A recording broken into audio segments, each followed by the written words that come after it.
I lived here until I was 11, but I wasn't allowed inside half the rooms.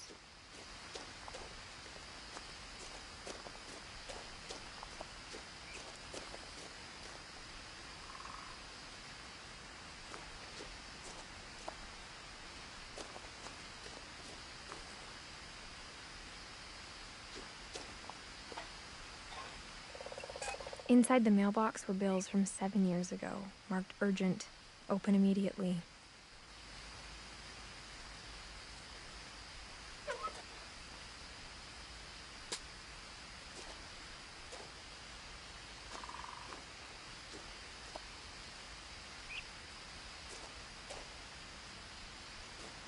I hadn't been back since my brother Lewis's funeral.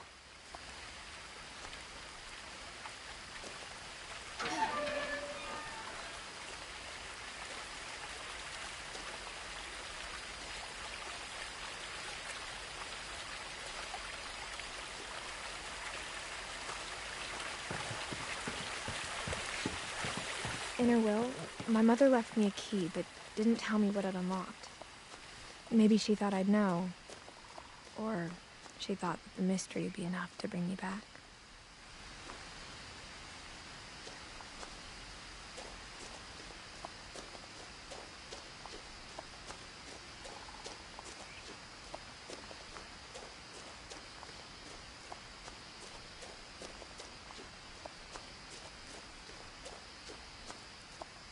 No one had driven this way in a long time, but I saw a few hoof prints.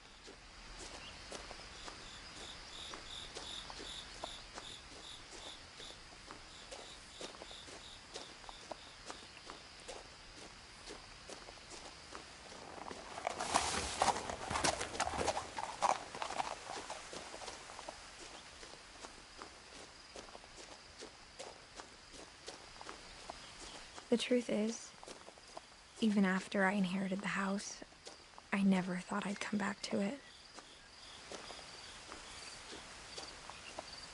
But now I had questions about my family that only the house knew the answers to.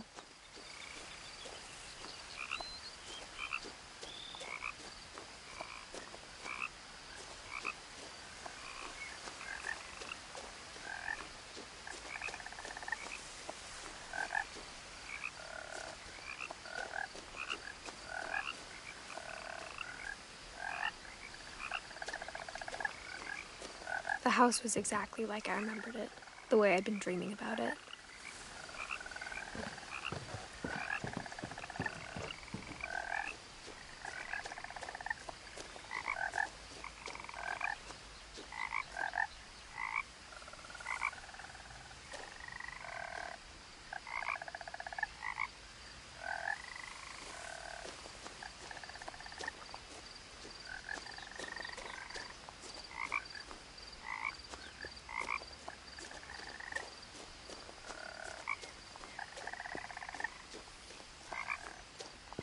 As a child, the house made me uncomfortable in a way I couldn't put into words.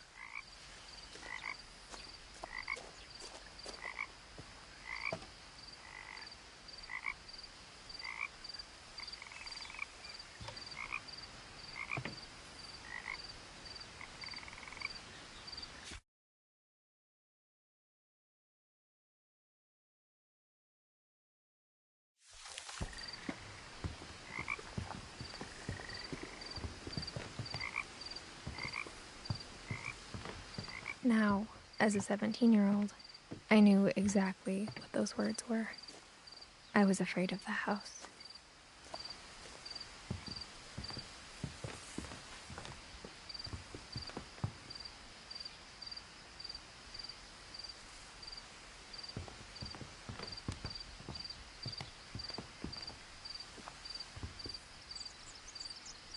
I hoped the key might unlock the front door. It didn't.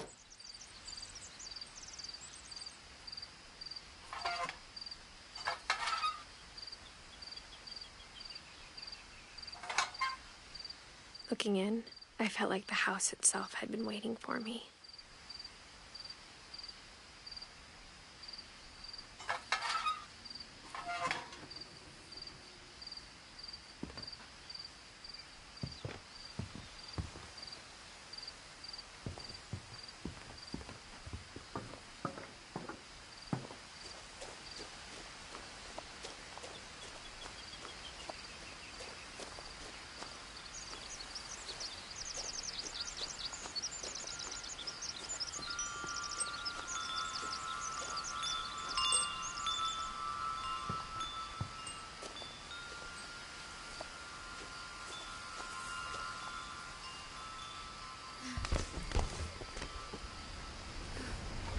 Crawling through the doggy door used to be a lot easier when I was 11.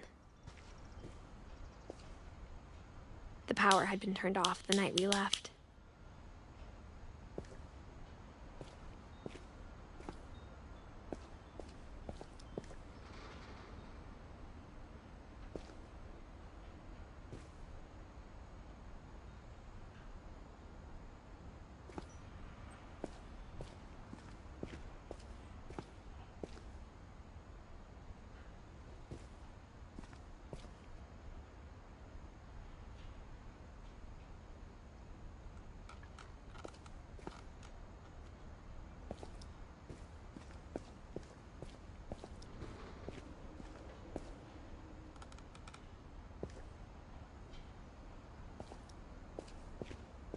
For the first time in years, I felt like I was home.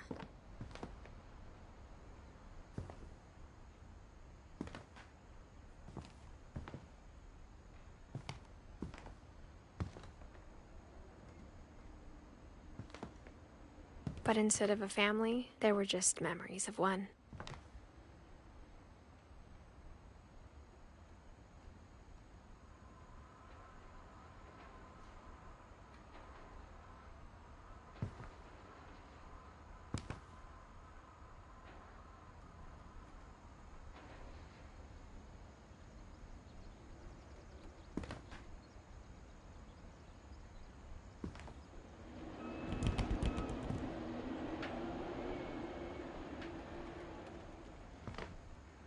Like how after Louis started working at the cannery, we all got sick of eating salmon.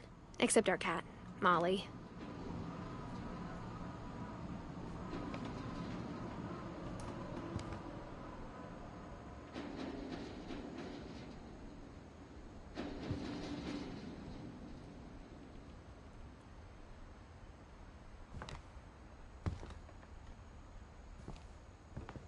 Or how only one restaurant would deliver to our house. So we had Chinese a lot.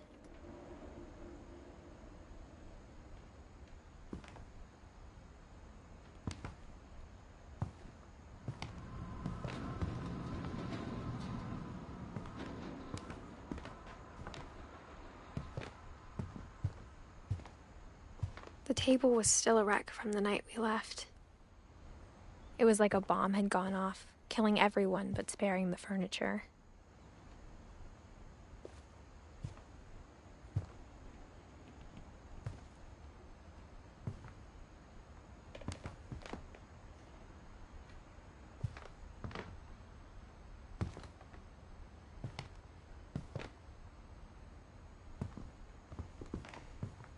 My mom was the only one of us who could imagine Great-Grandma Edie living in a nursing home.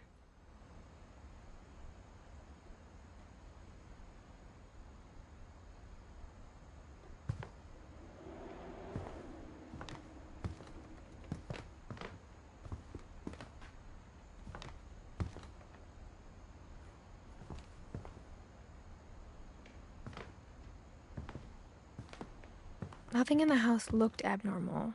There was just too much of it, like a smile with too many teeth.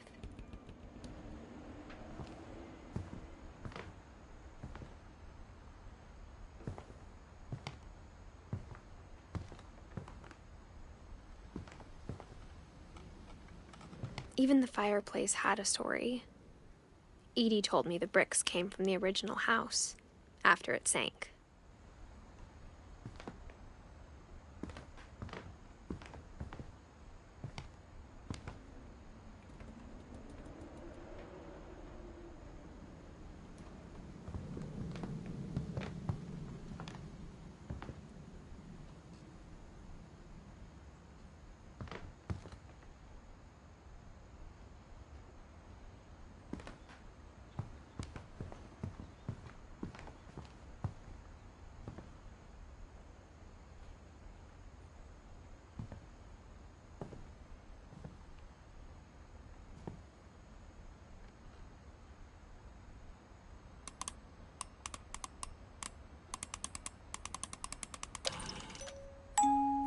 Great-Grandpa Sven built a music box for Barbara, along with the rest of the house.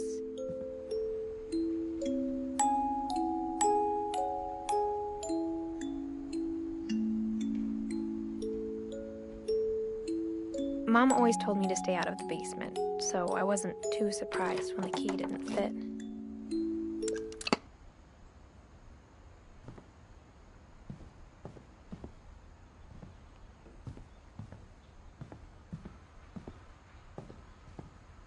My mom wasn't much of an optimist, but she never stopped believing that my brother Milton was alive.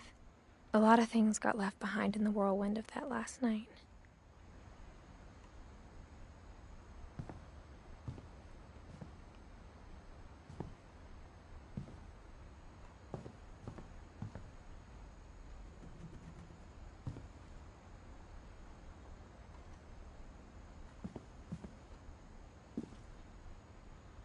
After Milton disappeared, Mom sealed up all the bedrooms. Then Edie retaliated and drilled peepholes.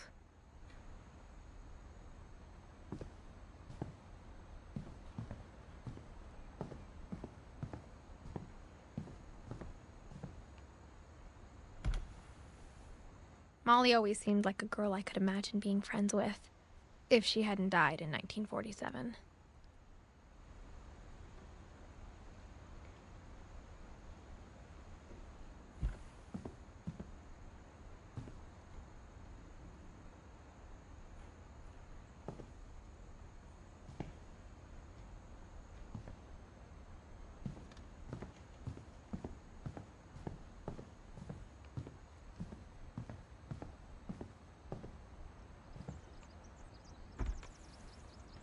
The last time I was in Edith Sr.'s room, I was 10 and she was painting my portrait.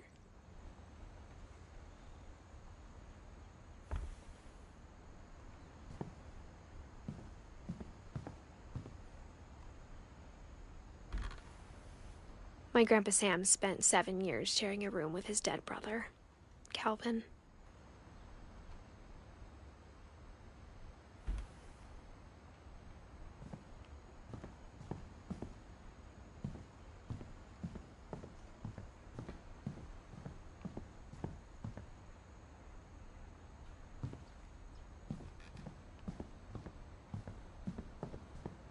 I spent a lot of time playing in Great Uncle Walter's room. I think my mom sometimes regretted not sealing it up.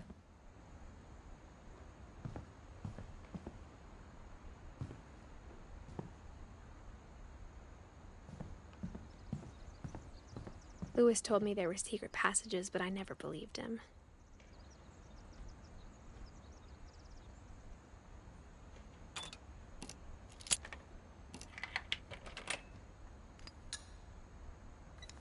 Turns out, my mom was really good at keeping secrets.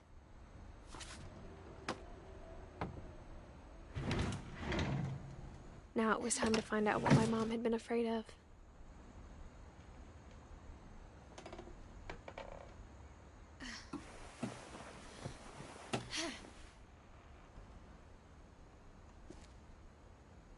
Reading this, maybe it sounds like I had a plan.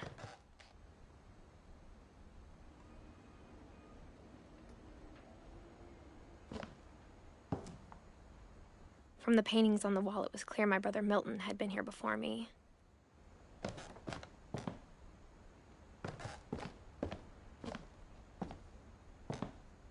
But I had no idea what was behind that door.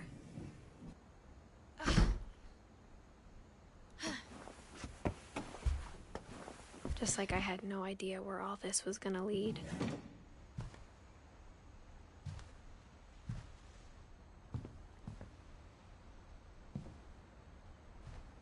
I grew up looking at Molly's room through the peephole. Molly's gerbil had a tiny bedroom with its own even tinier gerbil cage.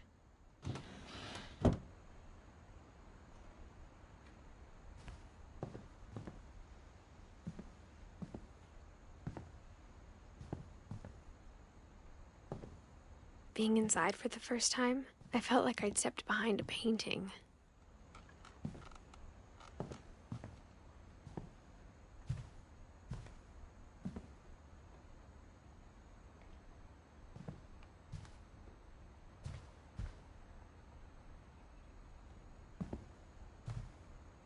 I got the sense Edie had spent a lot of time here. before my mom sealed the doors.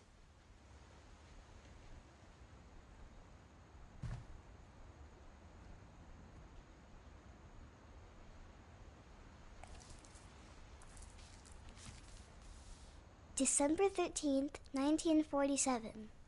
Dear Diary, I'll be gone soon, but I wanted to tell somebody about what's going to happen. It started when Mom sent me to bed without dinner. I woke up and I was starving, so I looked around for something to eat.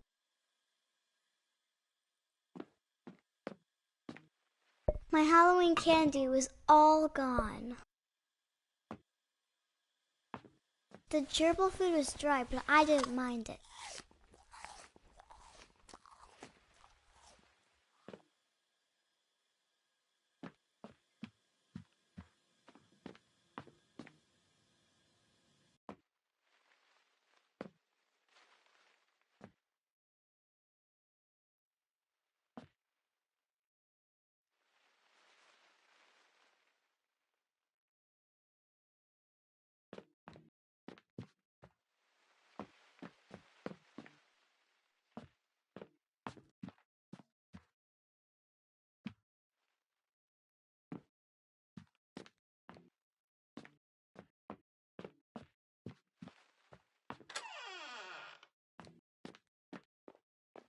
I kept eating and eating.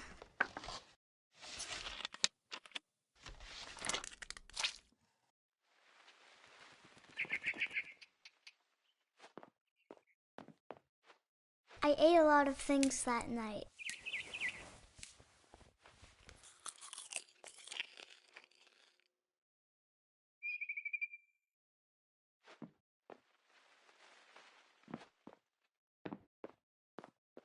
Then I heard chirping outside my window.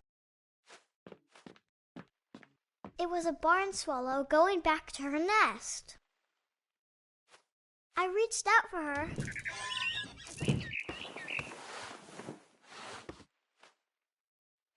And suddenly,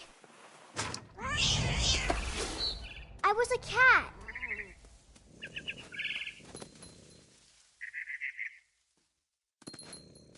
I tried to be quiet, but the bird was really scared.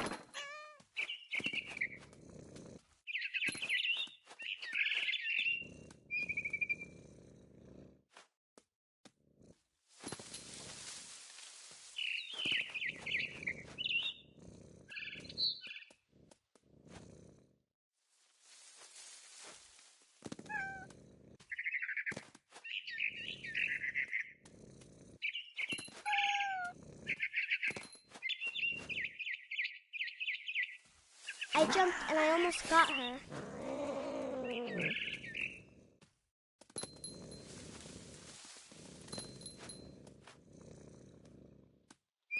I could tell she was getting really tired.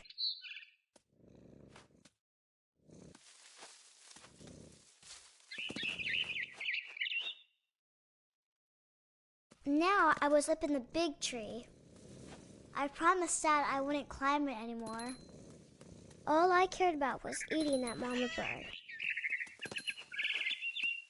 I gobbled her up. And suddenly, I was an owl.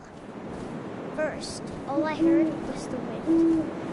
Then I heard little teeth nibbling in the grass.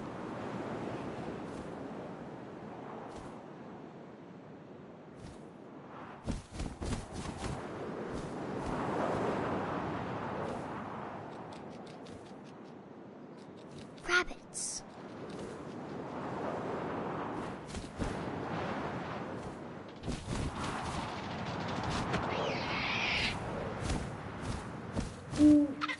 I imagined his face looking up and seeing mine through my talons.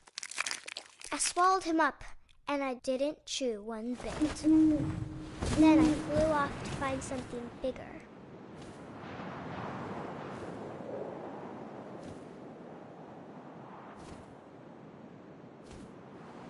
A mama rabbit.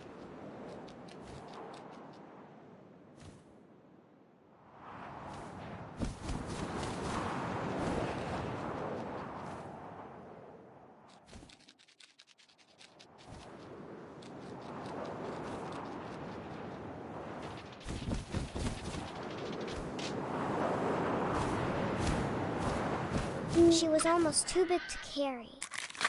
I started choking, but I couldn't stop eating. And suddenly, I was a shark.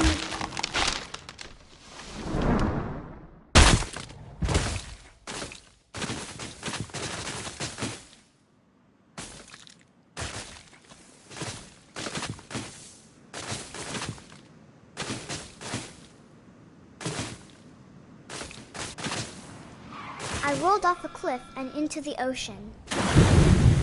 Now, I was hungrier than ever.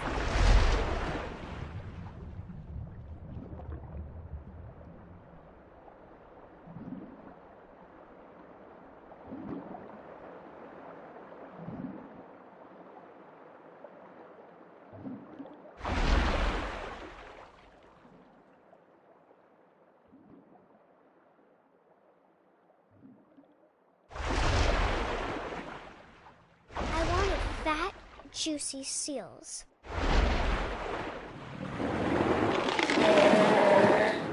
I tore off her flipper, and it tasted really good.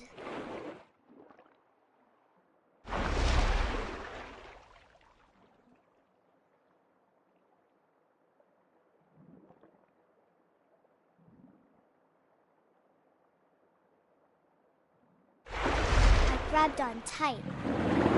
But I was so hungry, I jumped out of the water. When I opened my eyes, everything had changed.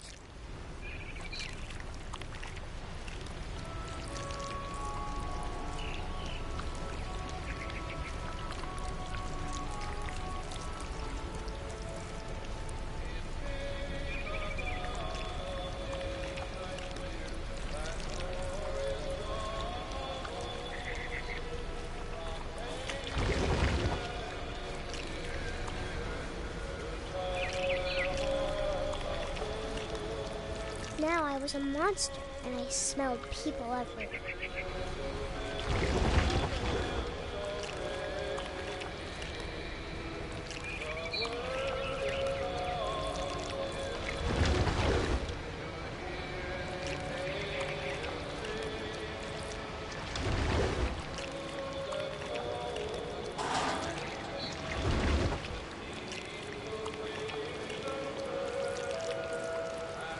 I was big, and I moved real quiet.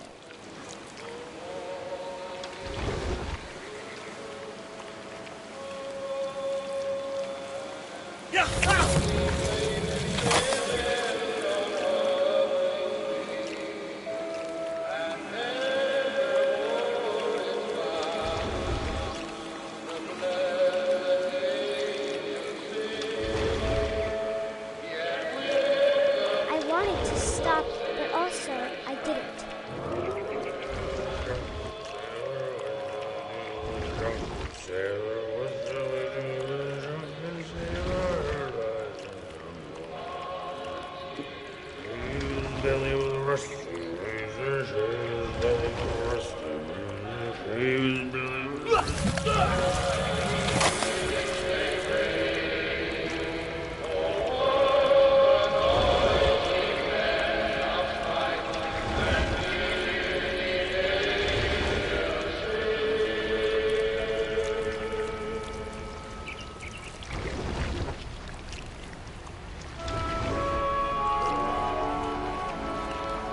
After the last passenger, I was still hungry. And across the water, I smelled something new. Something I had to have, so I swam towards it.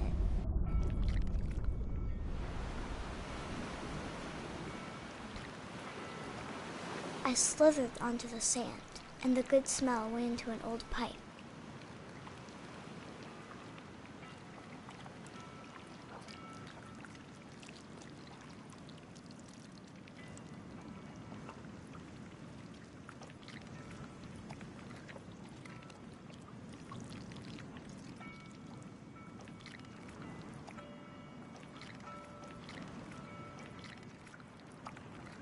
I got closer and closer.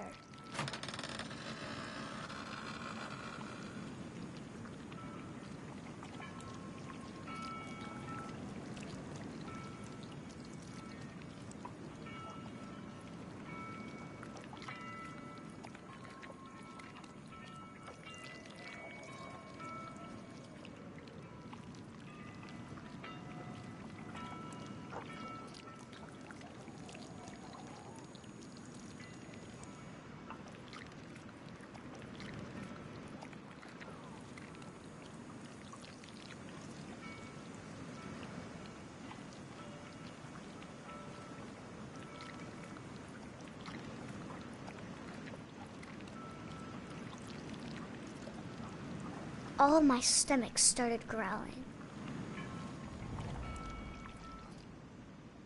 And suddenly, I was me again. I held my breath for a long time, but I couldn't hear anything. I think it's waiting for me to fall asleep. But it's not going to wait much longer. It needs to feed, and we both know I will be delicious.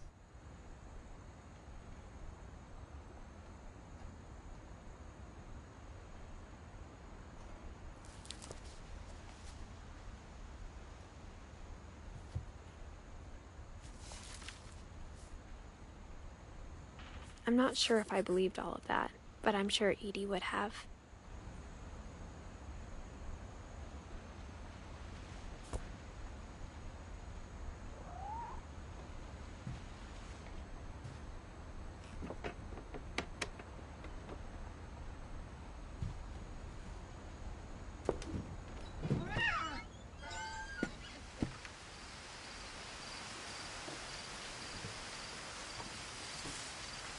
This will be obvious later, but my mom never told me any of these stories. Edie would have, but Mom didn't like bringing up the past. Though, when we adopted a stray kitten, she was the one who named it Molly.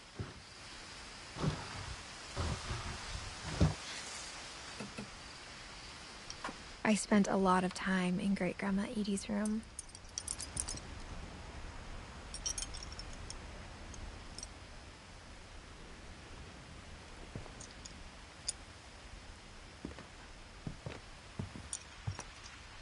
Louis died a week before we left, but Edie had already started to memorialize him.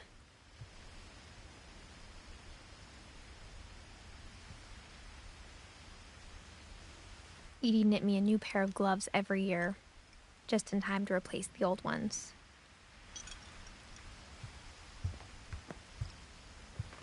Edie gave a big interview about a mole man living under the Finch house. My mom was furious.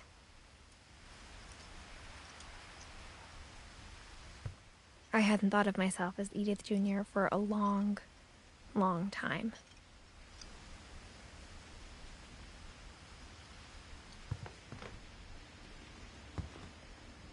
One summer, they evacuated the island, but Edie refused to go. For a few weeks, she was a celebrity.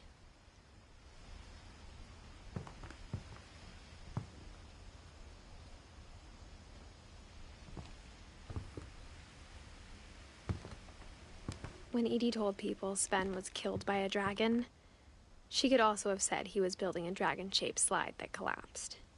She could have, but she didn't.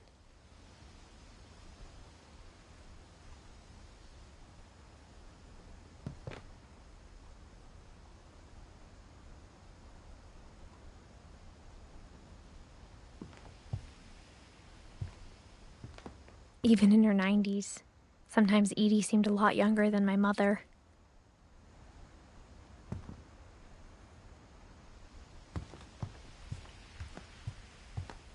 Her room was like a museum.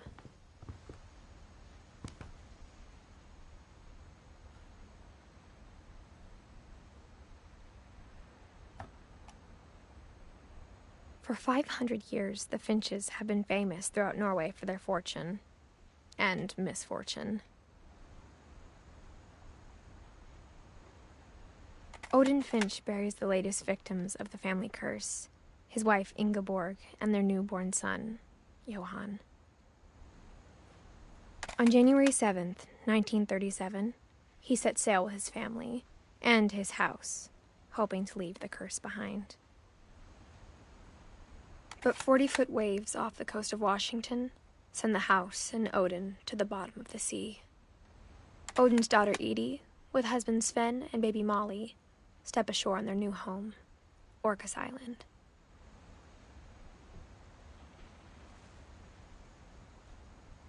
Odin Finch is the first to be buried in the new family cemetery. His daughter Edie is already dreaming of a new Finch house.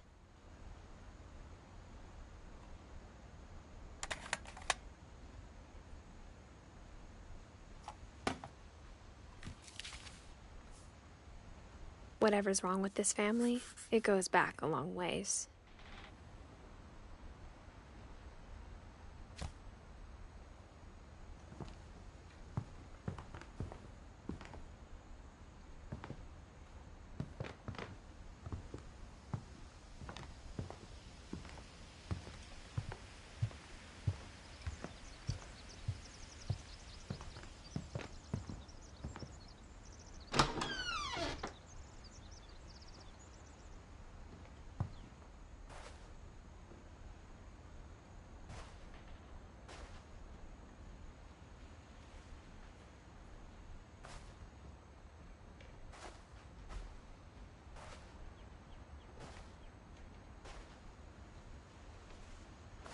The only trace Grandpa Sam's first wife, Kay, left on the house was the pink bathroom. It was a pretty big trace.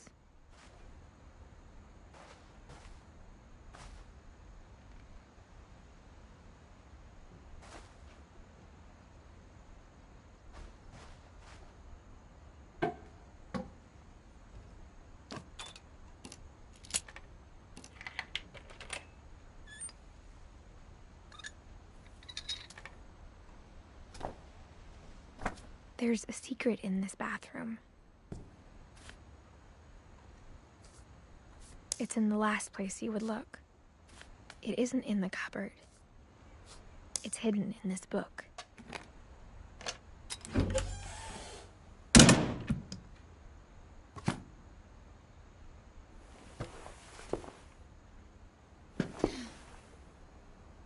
Sven gave Sam an old camera he'd refurbished. He never put it down.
I knew Grandpa Sam had a twin, and that he never talked about him.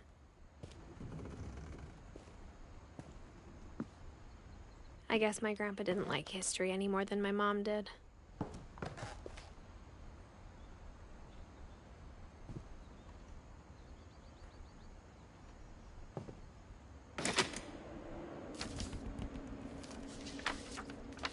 How I Want to Remember My Brother by Sam Finch.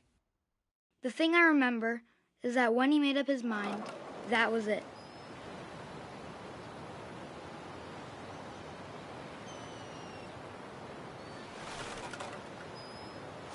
My brother said he'd die before he ate another mushroom, and he did.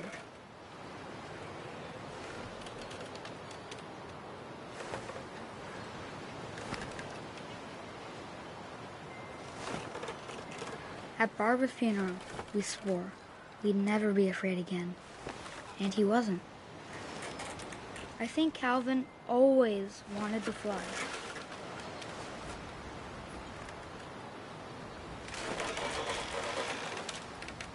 Sam! Calvin! Dinner's ready! Coming! But that day, he finally made up his mind to do it. I told him going around was impossible. Maybe if I hadn't said that.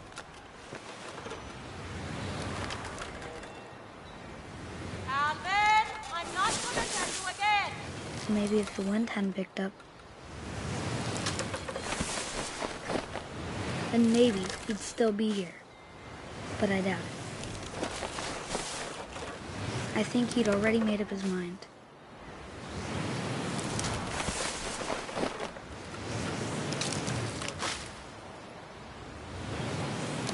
That's what I want to remember about my brother.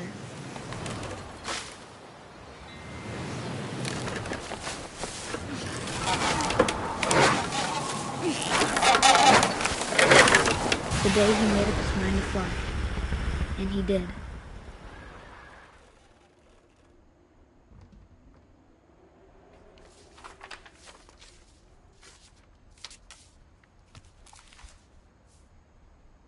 Calvin's story felt strangely familiar. When I was younger, I remember trying to do the exact same thing.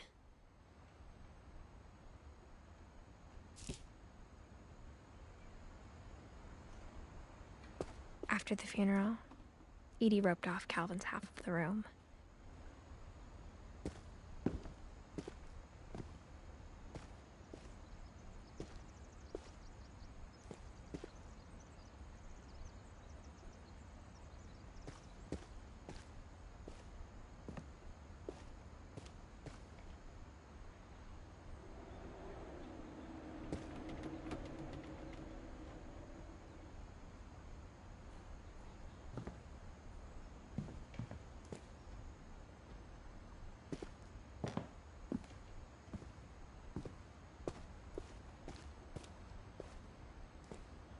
Mom said Grandpa Sam enlisted at 18 and never set foot in the room again.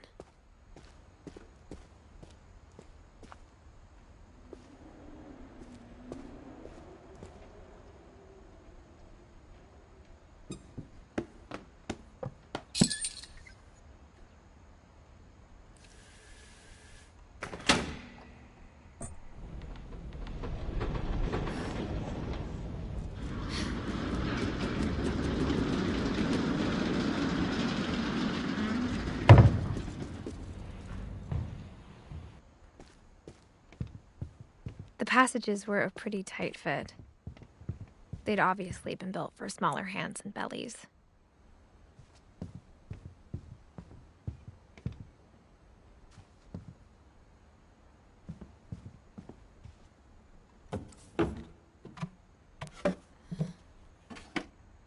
Growing up, I always thought of Barbara as a child star.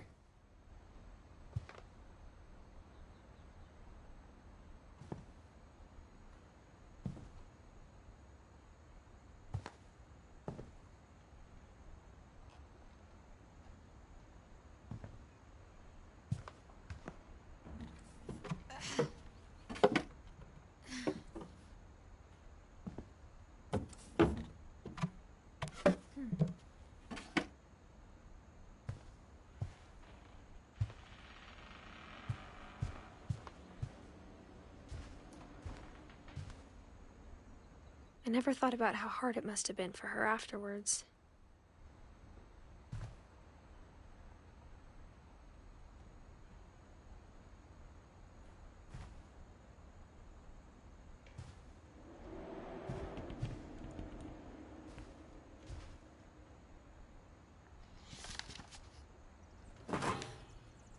Of all the stories people wrote about Barbara's death, I'm surprised Edie saved this one.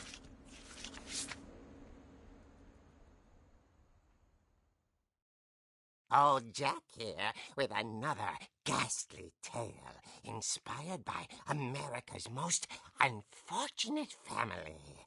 I'm calling it The surprise ending of Barbara Finch. As a child star, Barbara was famous for her scream. Now at 16, she was all washed up, a has-been. But in a lucky break, she'd been asked to perform her signature scream at a local convention for monster movie fans. It was just the boost her career needed. Unfortunately, her scream hadn't aged well. Getting better. I think you just need the right motivation. Her biggest fan and current boyfriend, Rick, was about to demonstrate when... Now that was a great scream. It was Barbara's father, Sven.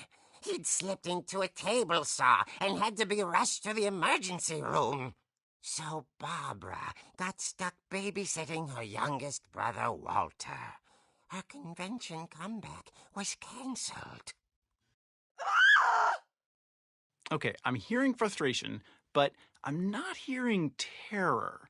What if I tried... A gang of hoodlums in Halloween masks have been terrorizing Orcas Island tonight. Police are urging residents to... That came from the basement. You're right! Also, I loved your delivery on that. Why is your basement door locked? Because my dad likes making puzzles and secret passages. There's a key hidden in the music box. The secret is to keep winding and winding until finally the key pops out. Thanks, babe. I'll be back in a sec. 20 minutes later, Rick hadn't returned. So Barbara went to look for him, right on cue. She reached for the music box.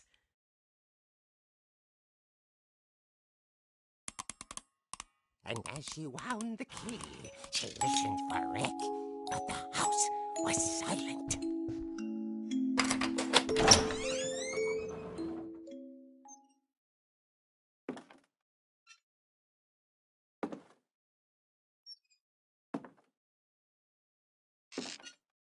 She found Rick's crutch and imagined the worst.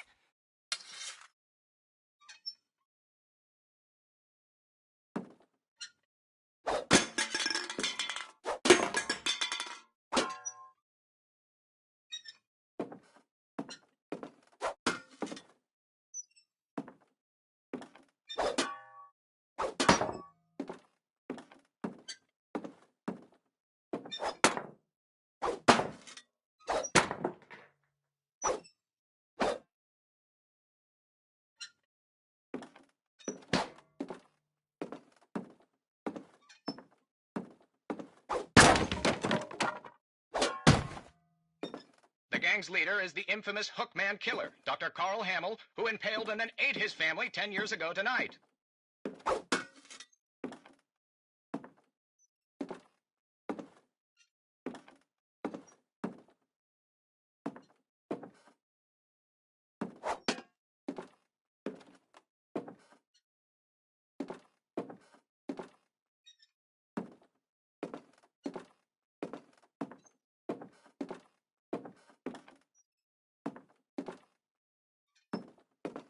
The old fridge rattled and grew still. Oh dear! Oh! Rick? Barb, relax. I was just trying to scare you to help you find your scream. Well, I'm not scared, Rick. I'm furious. Then act furious. All I'm getting from you now is that you're hurt and confused and... She threw him out, but she kept a little something to remember him by. Barb, have you seen my other crutch? And she was still holding it when she fell asleep watching the late picture show. Hours later... Barbara! Walter, what's going on up there? Okay, I'm coming up, but if this is a trick, you're dead, Walter.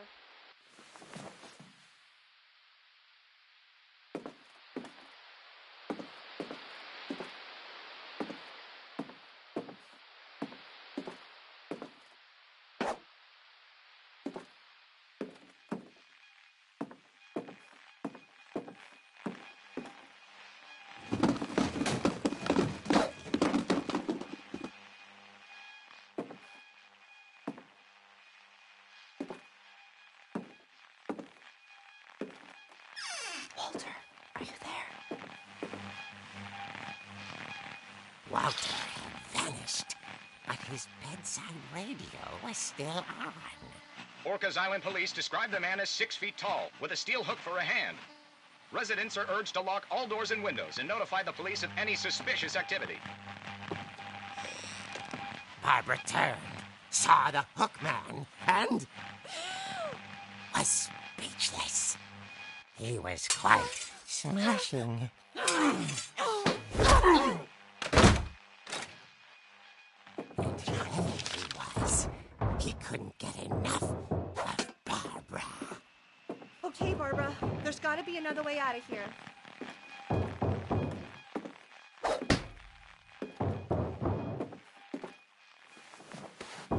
That night, she played her part beautifully.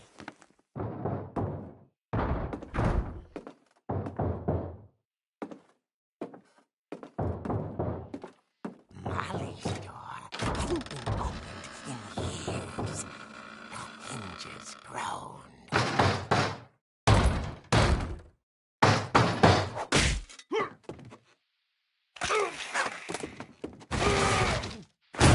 He wasn't moving, but she sensed the story might not be over yet.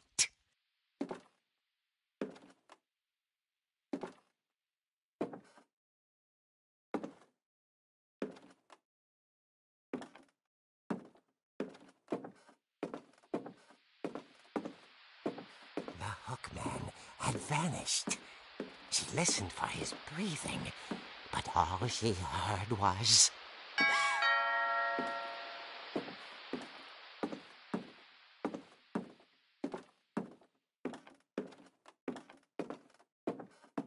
At the door, she heard whispering. It was coming from inside the house.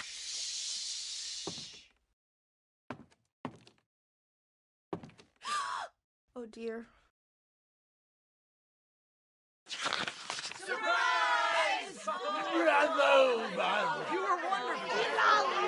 The monsters had come to surprise her. For Barbara, it was a dream come true. Then she saw what kind of monsters they were, and she realized what was about to happen. She was going to be famous. And with her final breath, Barbara Finch gave the performance of her life.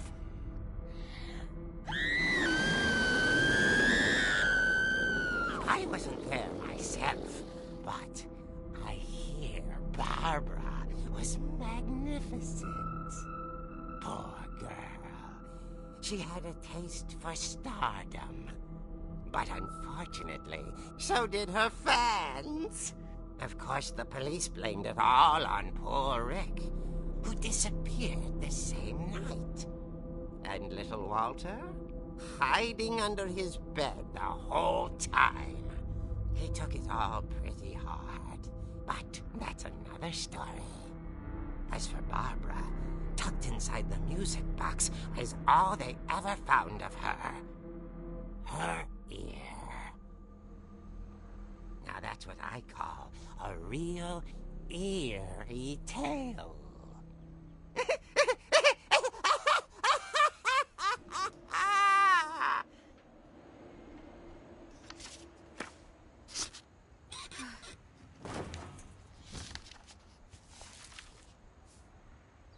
Edie told me all Barbara wanted was to be remembered, as absurd as that comic was.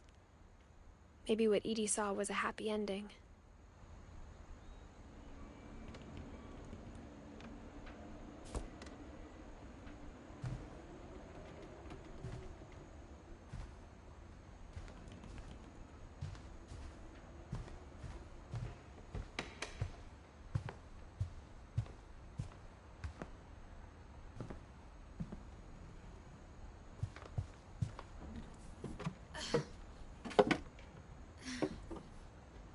I guess now I know why Mom didn't like me playing with the music box.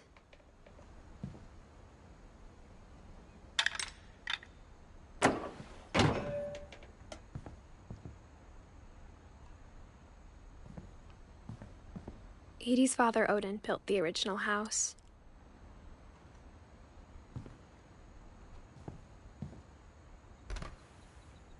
Barbara was a child star for 2 years, until America grew out of it.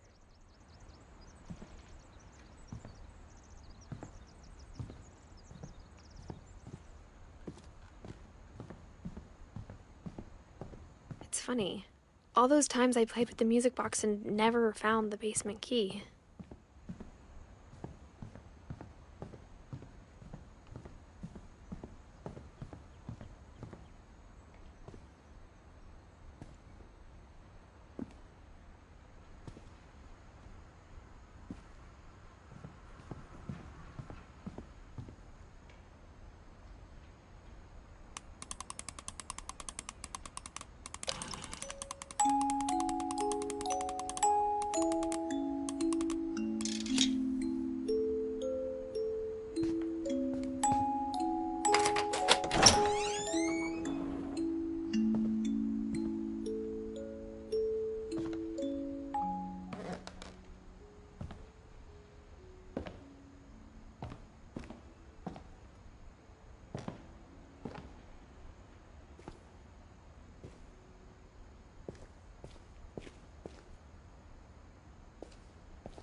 Mom said the basement was off limits, unless I wanted another tetanus shot.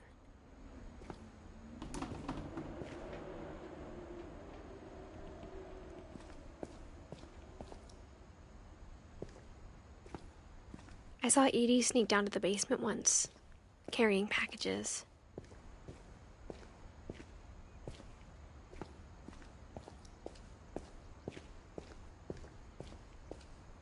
I thought maybe she was hiding presents.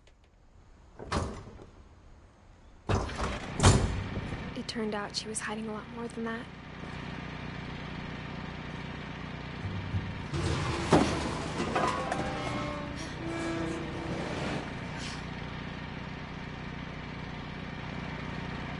I remember asking Mom once about where Walter had gone.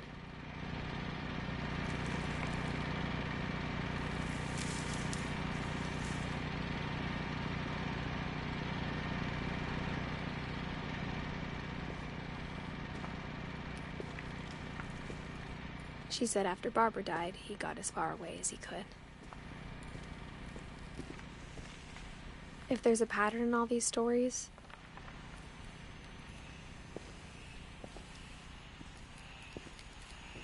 I think it's that none of us has gotten very far.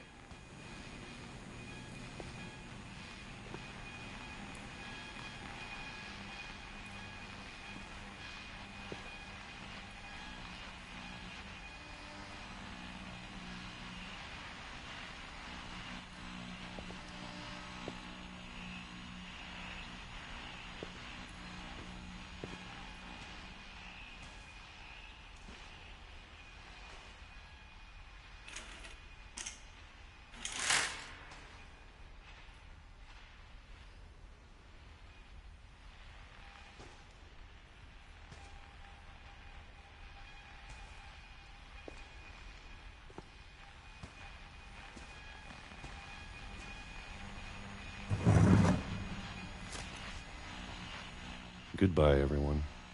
I can't believe I've been down here for 30 years.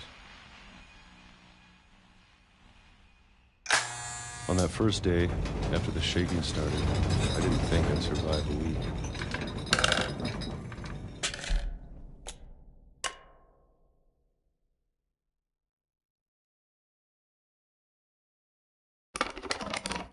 But after a few days, I settled into a routine. That's what kept me sane. Having a schedule, living for today. I always expected to be dead tomorrow. But if you wait long enough, you get used to anything.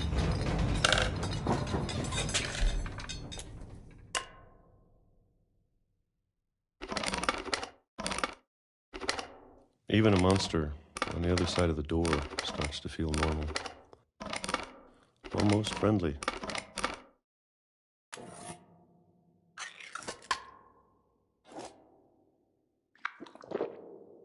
And then one day, everything just stopped.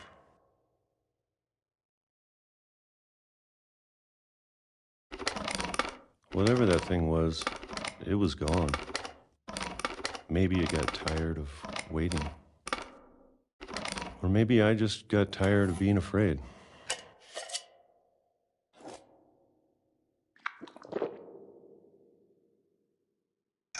It's been a week now, the longest in 30 years. I'm done waiting. I have to leave while I still can.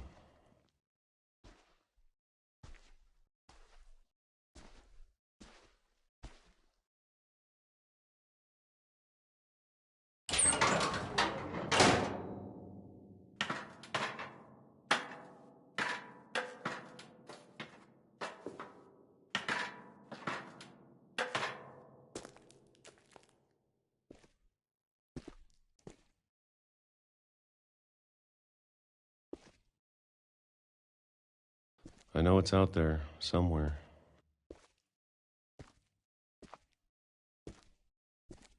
Whatever killed Barbara and Molly and Calvin.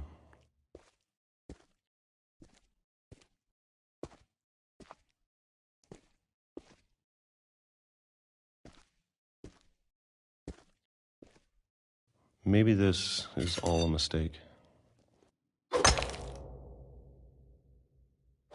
But I need to stop living the same day, even if it kills me.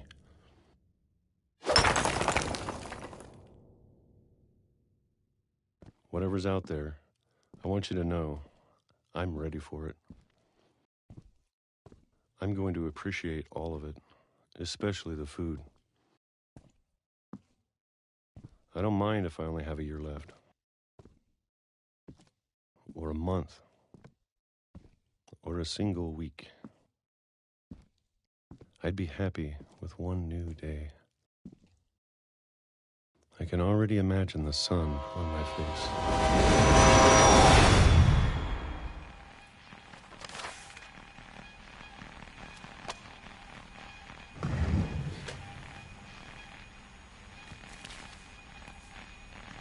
Walter died when I was 6. I can't believe my mom never told me he was down here.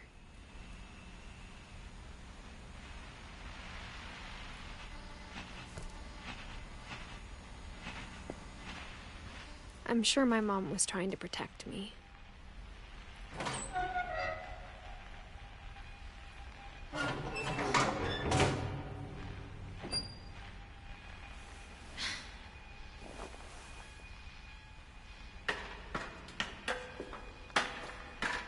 Maybe she was afraid I'd end up like Walter. But if she never told me about an uncle under the house, I can only imagine what else she was hiding. I don't want to make the same mistakes she made. Trying to bury something that's still alive.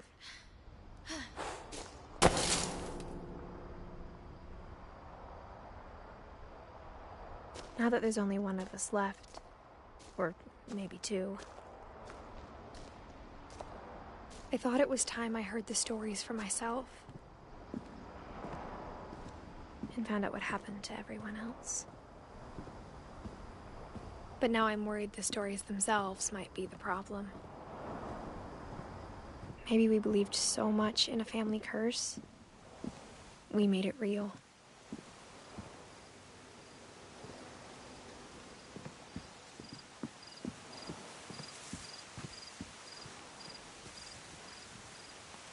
I don't know if I should even be writing this.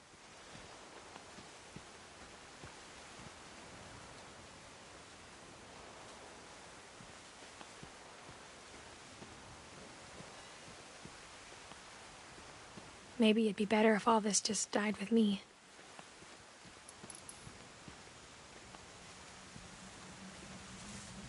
But I thought you should know about your family.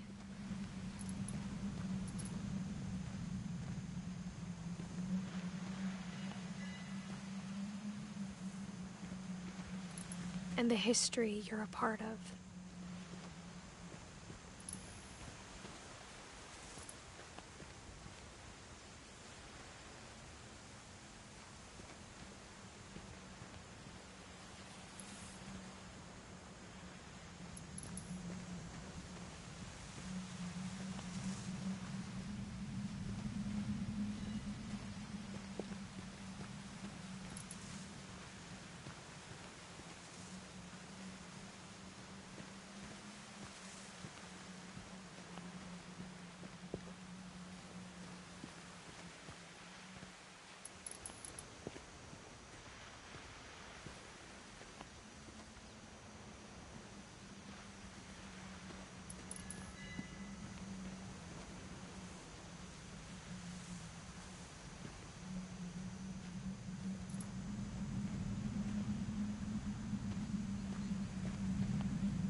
Though to be honest, I feel as lost as you probably do right now.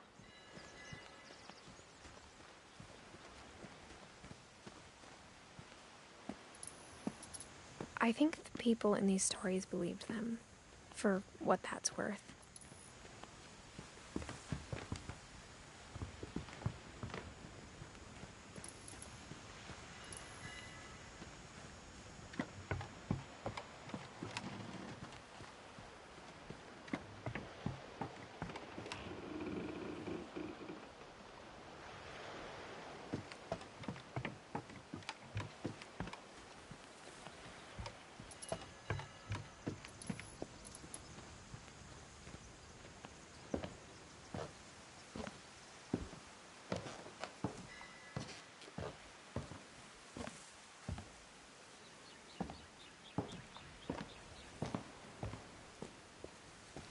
And when you look at the house, that history of imagination and stubbornness and madness, any of it seems possible.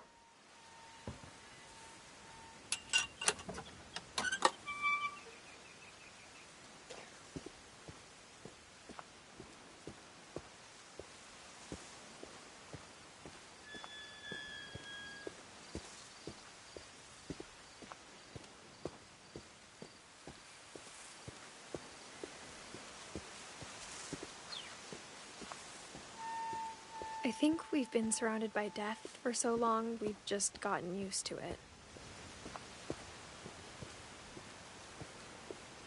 What kind of family finishes building a cemetery before starting the house?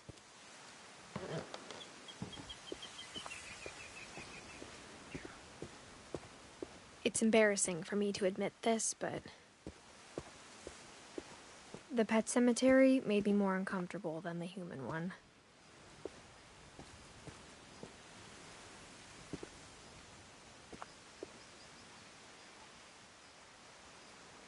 Three of the gerbils are mine, and 2 had been my fault.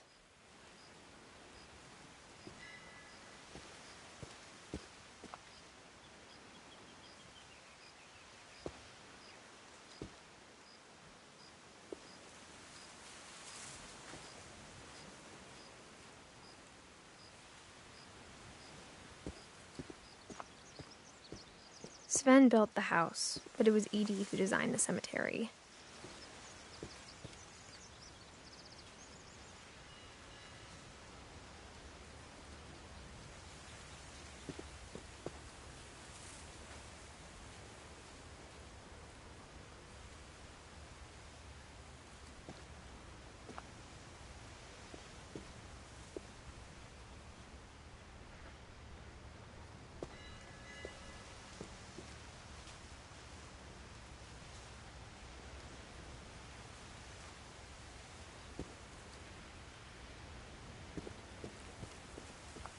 I'm sure Odin's monument had been Edie's idea. My mom was always trying to move on, but for Edie, the past never went away.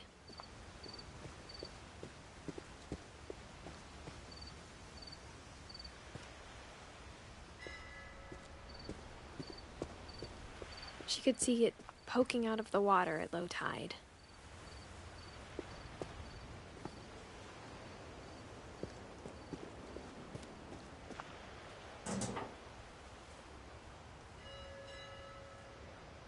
Edie said she dreamed about the old house every night.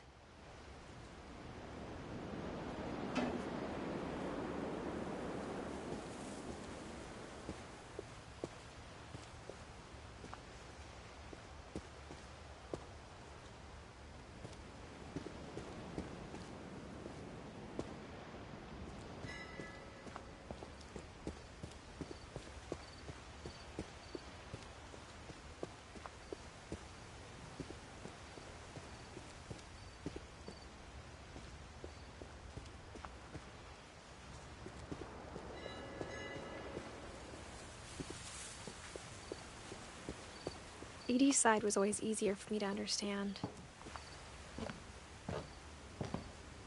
But the older I get, the more I can see where my mom was coming from.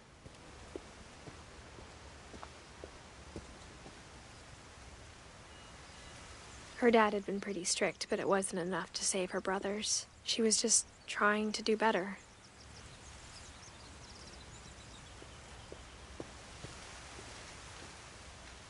She lost 2 of her brothers, just like I did.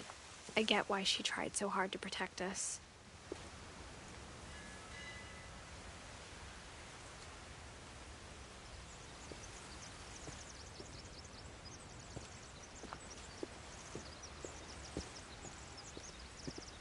There's so many things I wish I could ask my mom now. Part of me thinks this is what she wanted all along. For me to come back someday and find everything out for myself.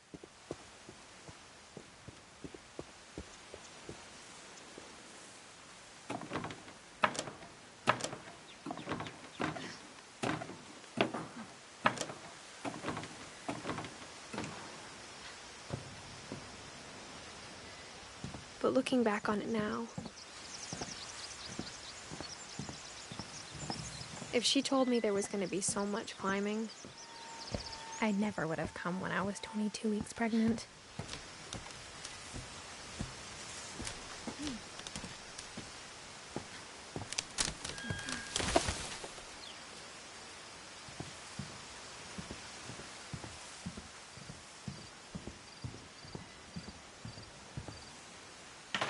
I never met Grandpa Sam, but I think he and my mom had a lot in common.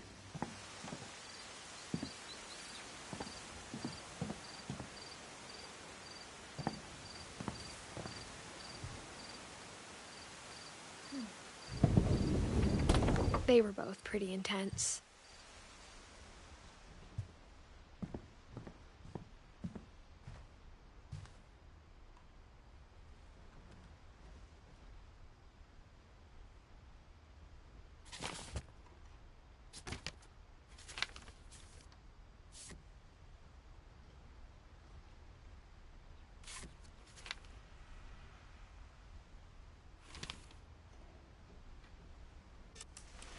Dawn, I promise, you'll never forget this weekend.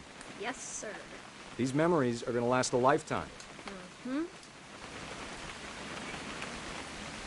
I gonna have to shoot anything? It's a hunting trip, Dawn. Shooting is strongly encouraged. Perfect. It's gonna rain the whole weekend, isn't it?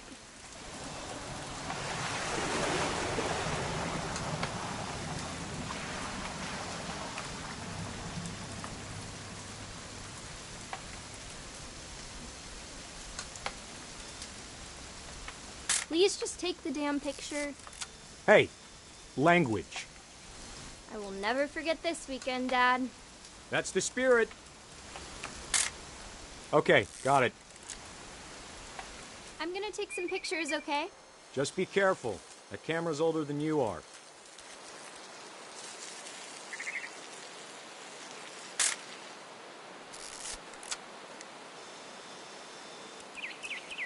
You're right, Dad. It's starting to clear up. Still freezing, though. Definitely should. Hey! That's a keeper. I'm just saying, I'm not always gonna be here, Dawn. You'll need to remember this stuff, if you want to survive. I'll be fine, Dad. You know who else thought he was gonna be fine?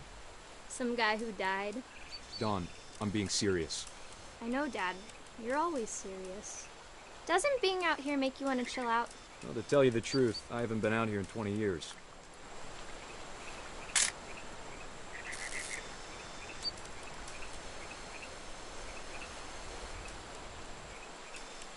Last time I was with my brother Calvin. Man, that was a great trip. Your grandpa Sven taught us how to fish, how to build a fire. Dawn, don't you think you could find something more interesting to photograph? We found an old logging trail. There were deer everywhere. I bet if I could remember where that trail was, we'd spot a buck for you in no time. Give me a minute to check the map.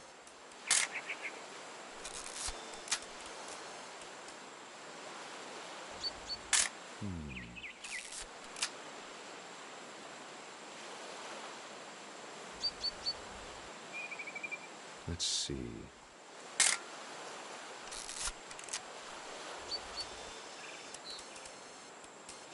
Maybe.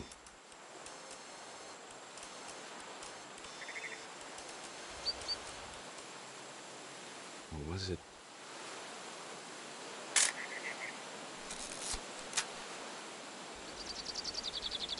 It could have been.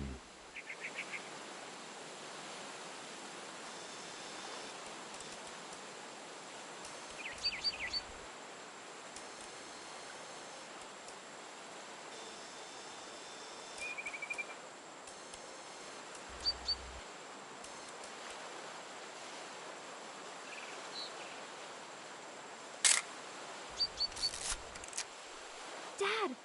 Good eyes, Dawn. Before you take the shot, let me get a picture of you.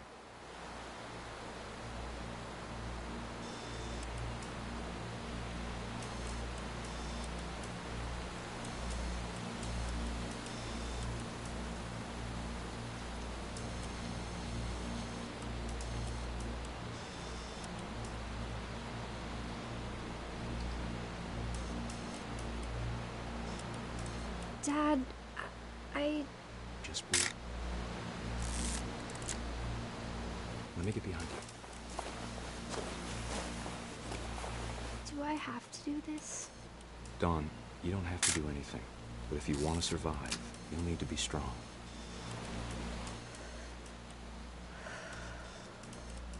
Now keep yourself squared up. Great shot, Dawn!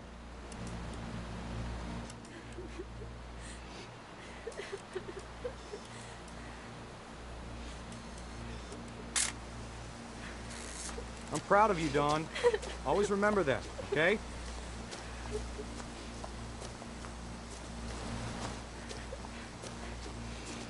Dad, it's twitching. I think That's it's totally so... normal, Dawn. Just focus on the camera. Try not to think about... Dad!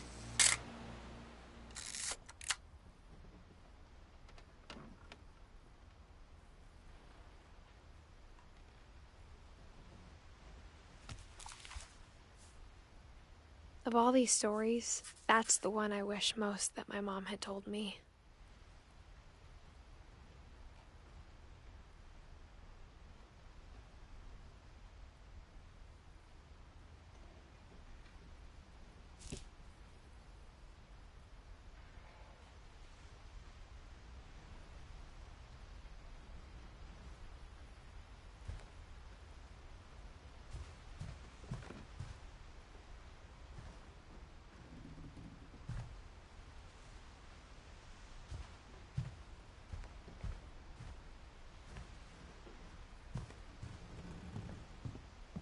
Instead of hiding from death, Sam seemed to go out of his way to meet it.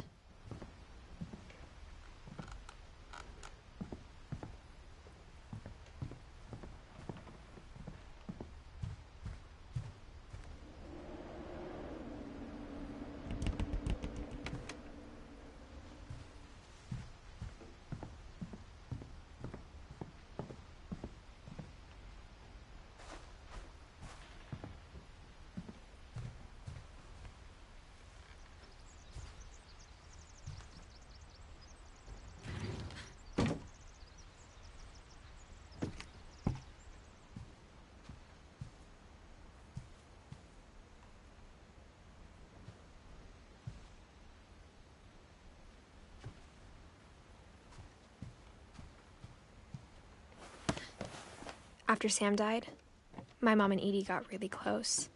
They'd both lost a lot.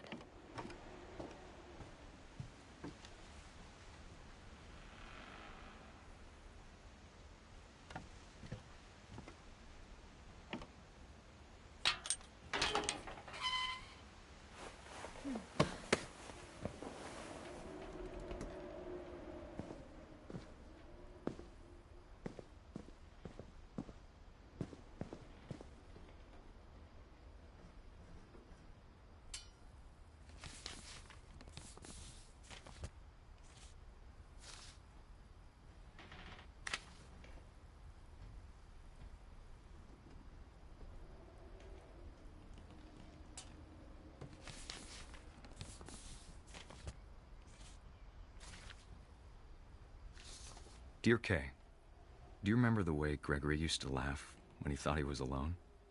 Like something funny was happening, but only he could see it. I think he saw things the rest of us don't.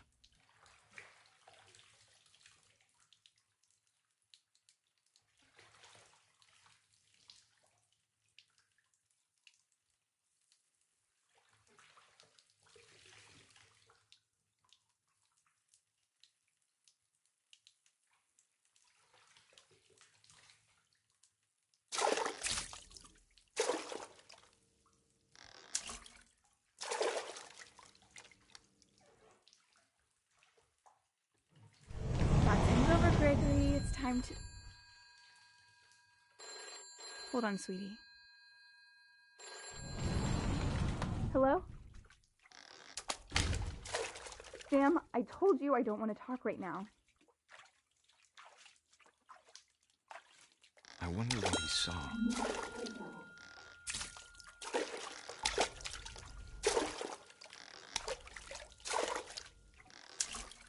What his world was like.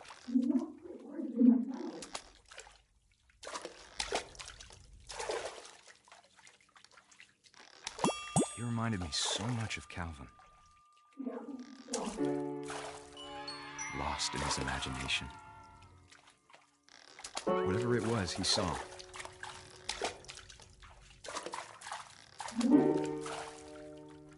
It sure made him happy.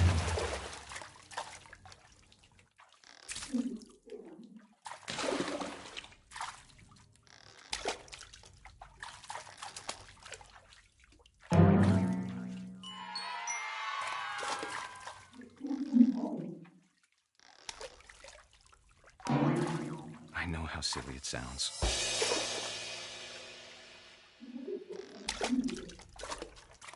That I worried about a baby being too happy. But I could feel him slipping away. Sorry about that, Gregory. I know you did everything you could.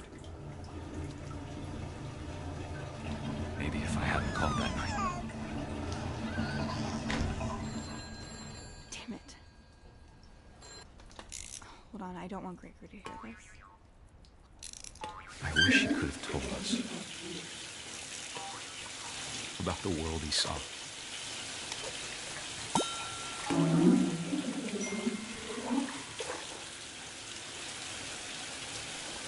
Hey, there's so much I don't understand about Gregory. About everything.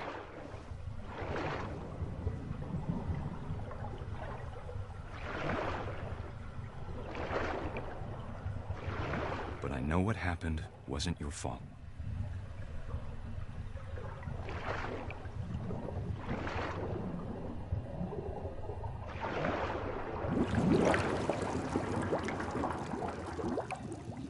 I'm sure he's happy. And he'd want you to be happy too. Good luck, Kay. Love, Sam.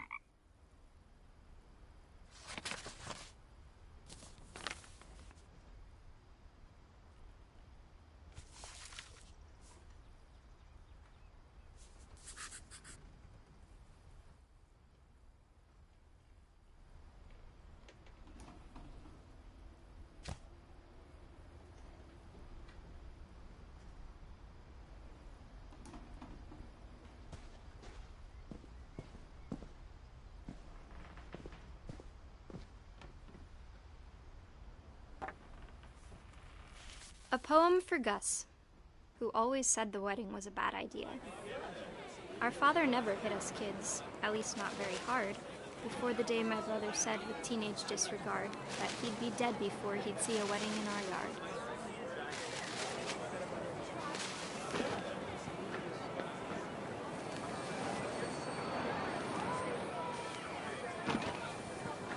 My father made him come, of course, but Gus stood far apart, just flew his kite and bottled up the storm inside his heart.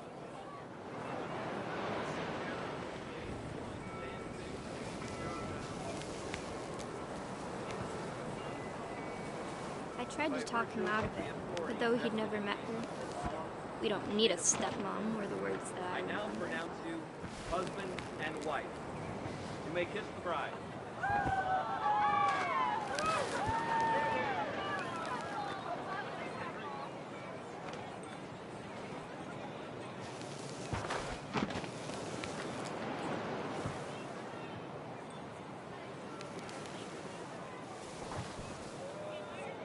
When the time for photos came, Dad ordered him to come here.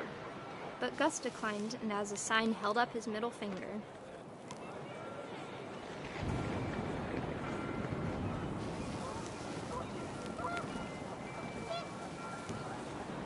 The wind picked up, and panicked geese appeared and quickly went. But all the humans did that day was go inside the tent.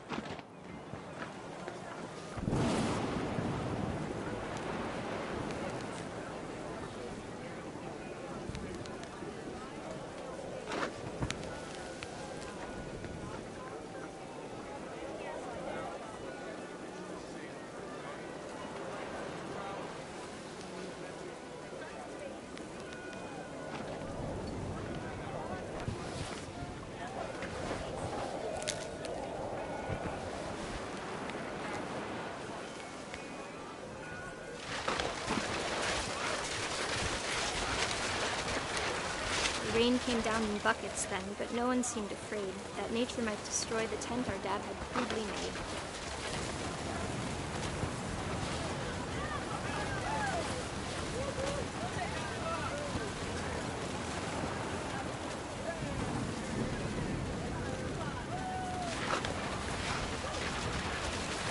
The thunder sounded much too close and full of angry power. But all my father said to this was, "Make the music louder."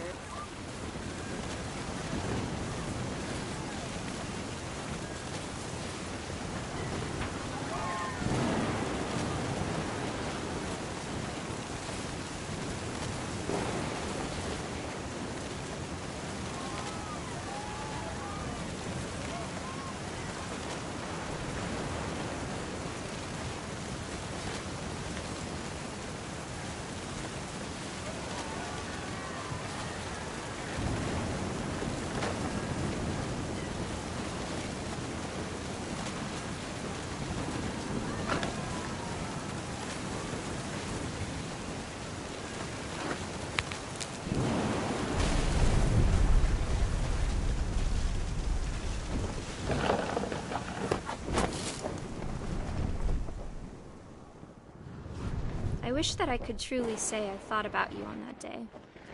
Out there on the beach alone, just you, the wind, the sea, and foam. But I didn't, until we found you. I can't imagine my mom ever writing poetry, and yet...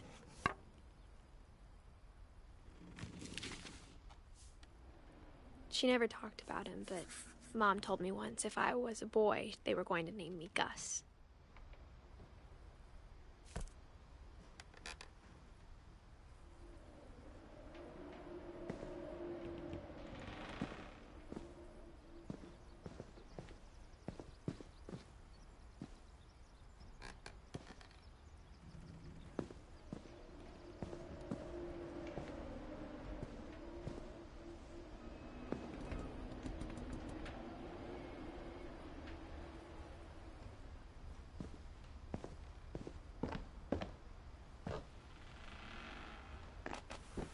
My mom moved up to the loft after her brothers died. At the time, it was as far away as she could get.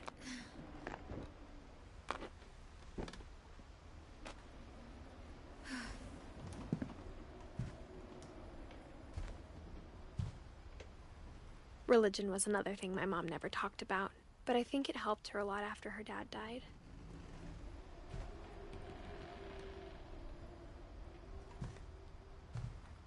She spent a summer building houses in Calcutta, where she met my dad, Sanjay.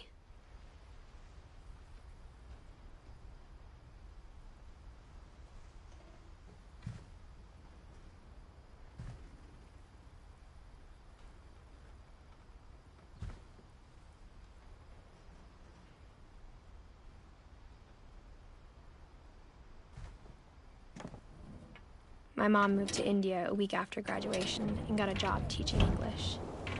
Louis was born a year later. When my dad died, I don't think Mom knew where else to go. I'm sure Edie was happy to have her back.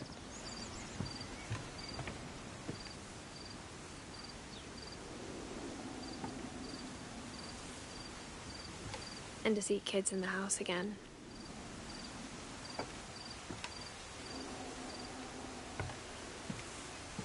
The house had to get a little bigger, but Edie was used to that.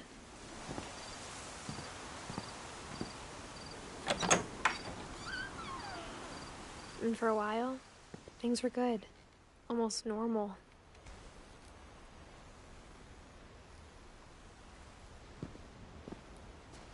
But it didn't last.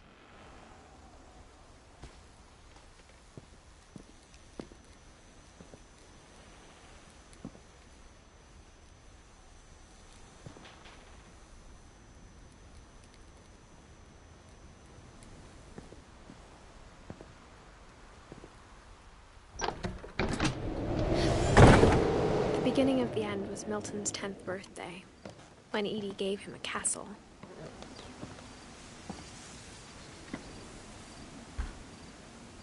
After Milton disappeared, the only thing he left behind was a room full of paintings.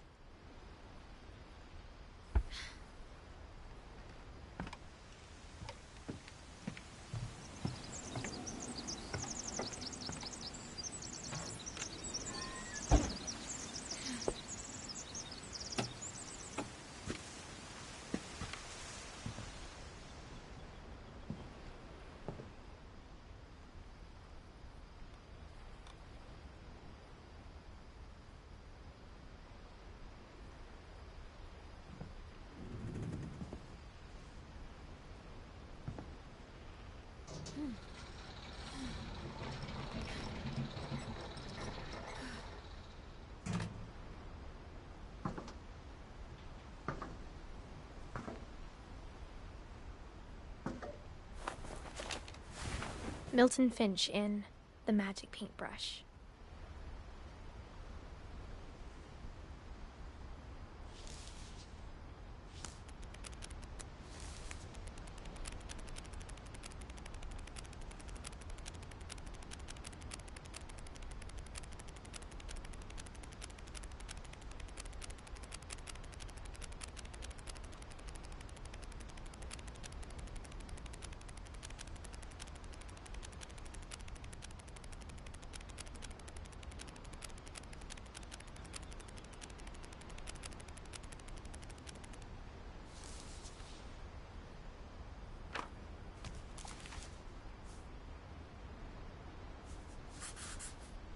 I was 4 when Milton disappeared.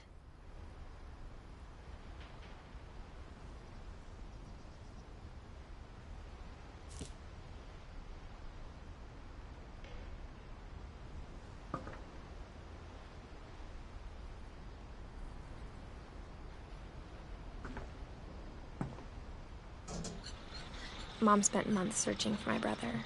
Then she sealed the doors.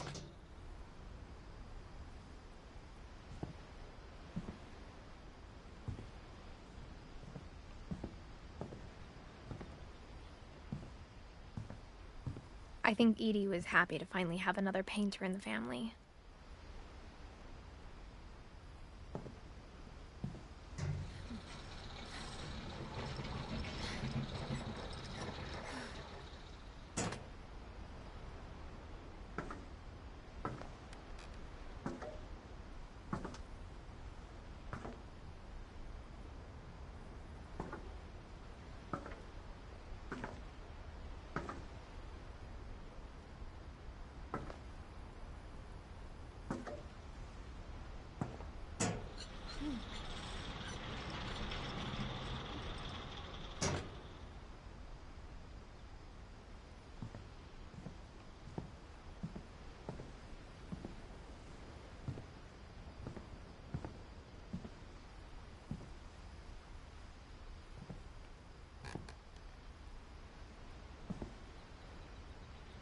Whatever Milton had found in the house, Mom didn't want it getting out.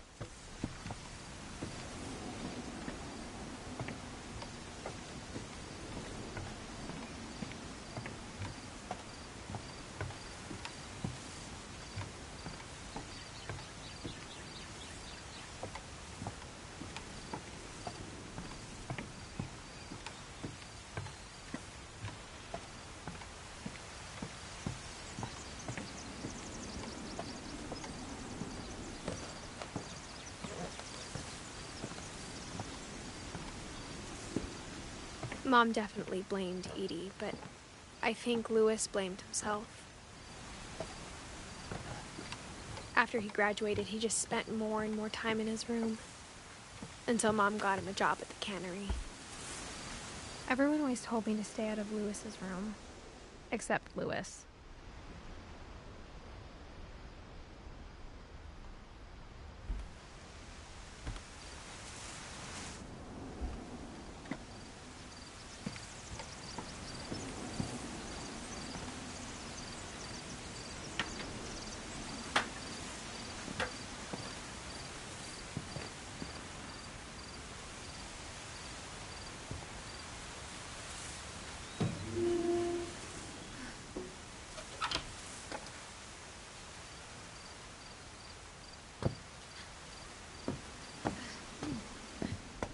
Louis's room smelled very, very familiar. That part of him lived on.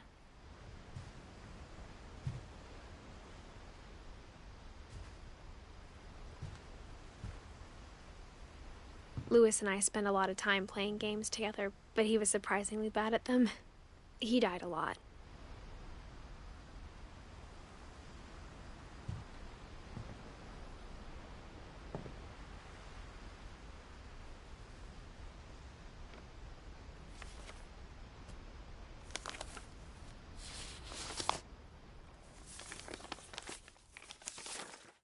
Dear Mrs. Finch, as Lewis's psychiatrist, I can understand your desire for an explanation.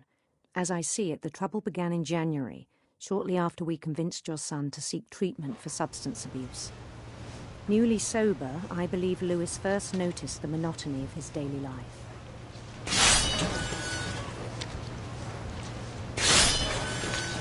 He kept working at the cannery, but he withdrew part of himself. In our sessions, I saw the same behavior.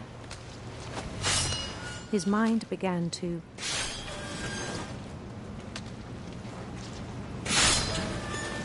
wander.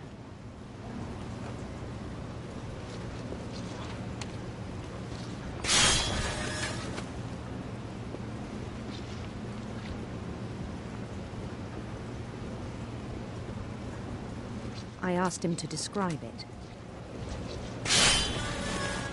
He said he started small, imagining a labyrinth. He'd feel his way about. Then something moved. Bats. And toads.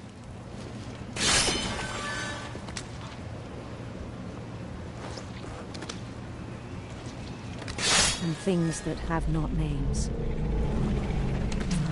He knew it was all in his head.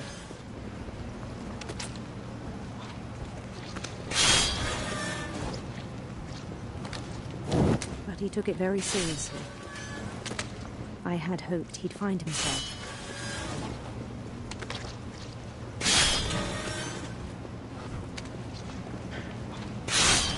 But he found something more.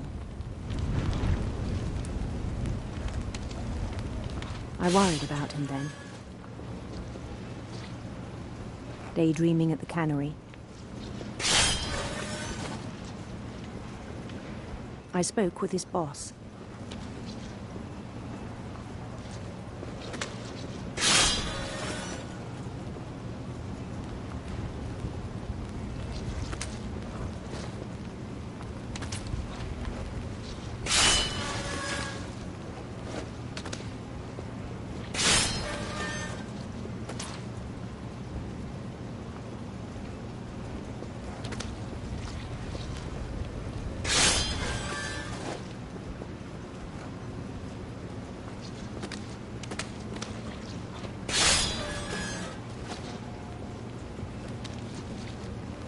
But he said Lewis had become a model employee.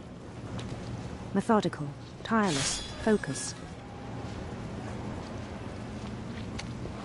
Like a whole new Lewis. So I let him go on.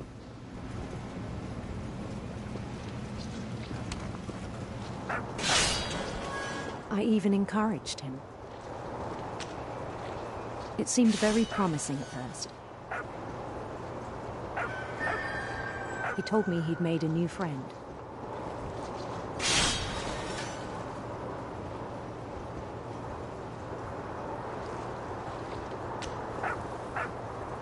On the edge of a city he named Lewis Topia.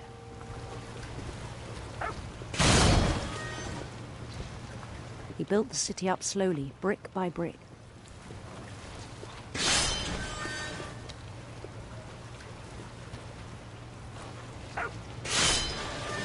Then he made musicians.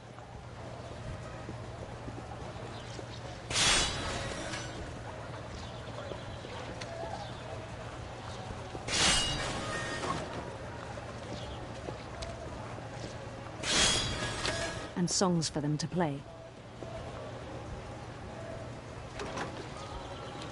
He talked about starting a band. And he was always humming something. Every day his imagination grew stronger.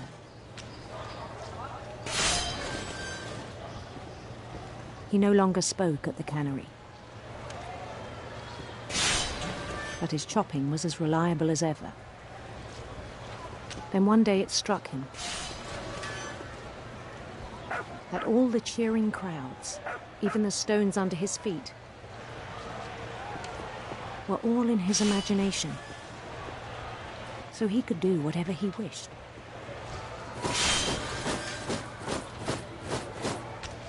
He held an election for mayor. And he won. They begged him to stay, but his mind was already wandering. It became a game for him.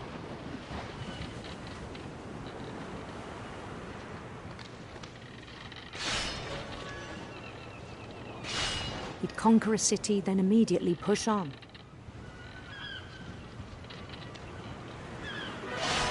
New Louisville.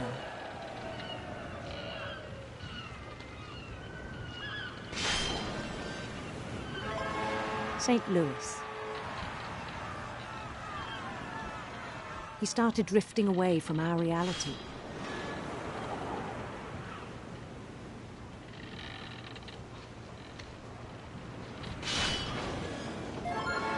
Minneapolis.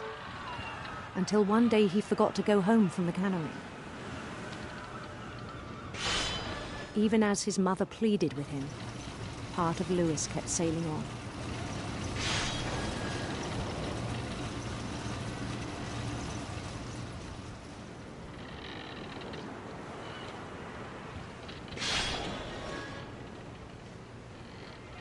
In Lewisburg, he heard rumors of a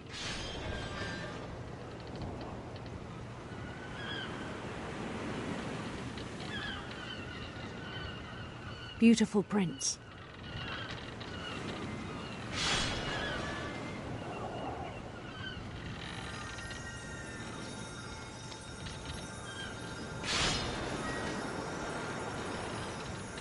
The prince was on his own quest for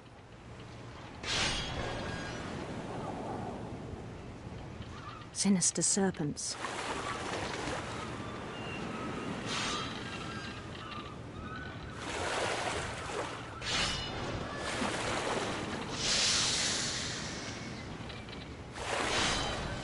He followed the sound of his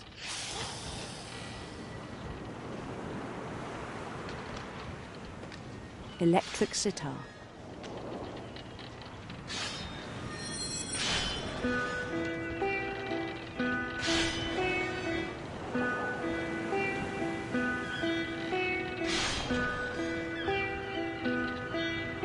His chase led him to a golden palace east of the sun and west of the moon.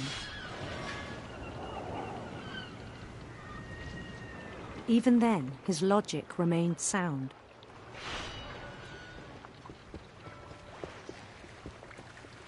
He knew the world was all in his imagination.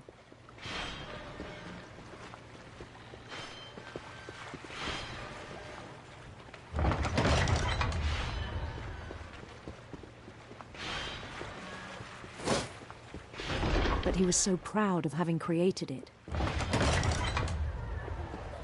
In his own eyes, he'd become something greater than a king.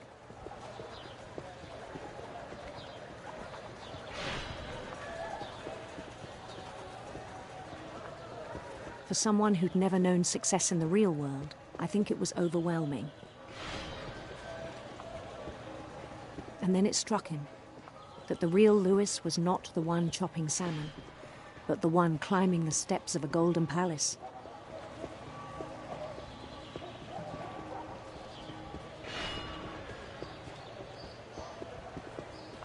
My imagination is as real as my body, he told me. It was hard to argue with him.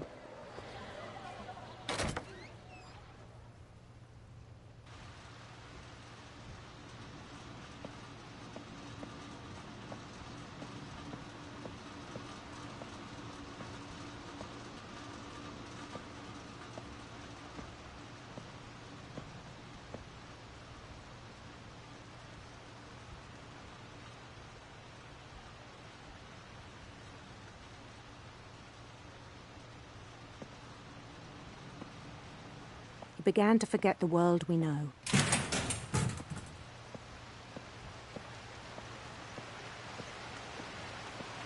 I think it pained him to remember Lewis, the cannery worker.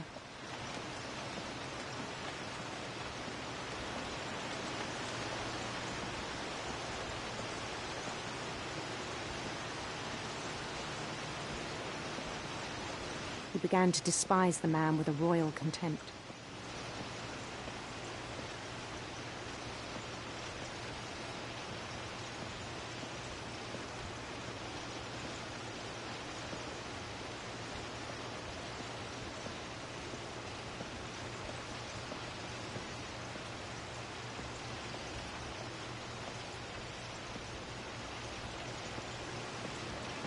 I still thought I could save him. Even after he said he was being crowned king over all the lands of wonder.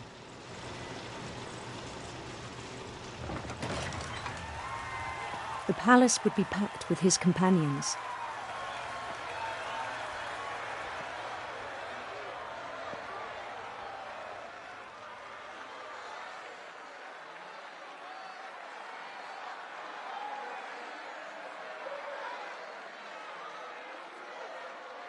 Including the wise Calico who'd insisted on advising him.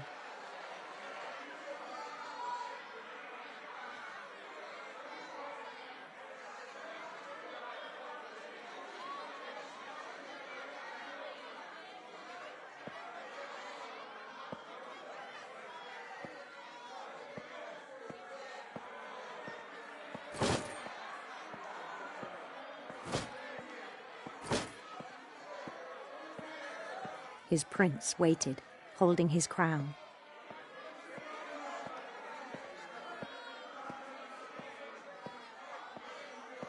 There was only one thing left to do.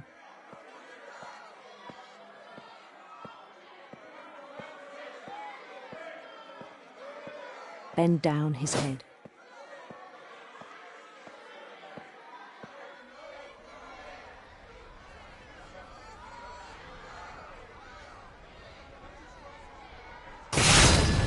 The rest I think you know. Mrs. Finch, your son was a kind man who will be missed by all of us who knew him.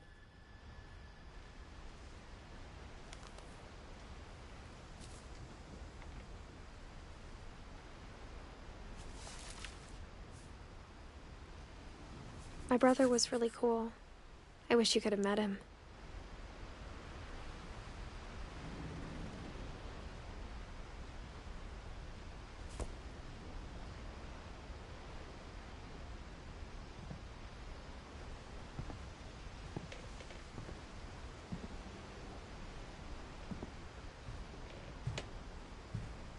He was so proud of being Indian. I think for him, it was a way to be something other than just a Finch.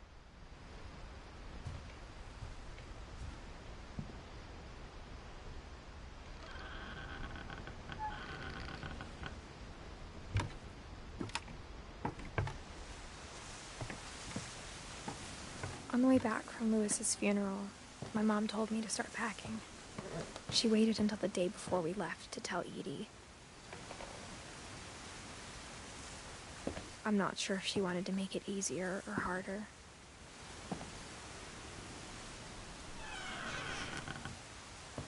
I wish we'd stayed.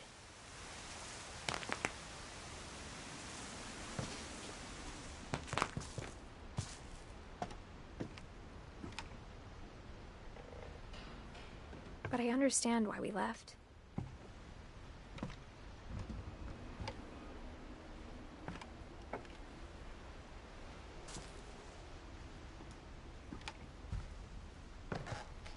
My mom ended up leaving everything behind.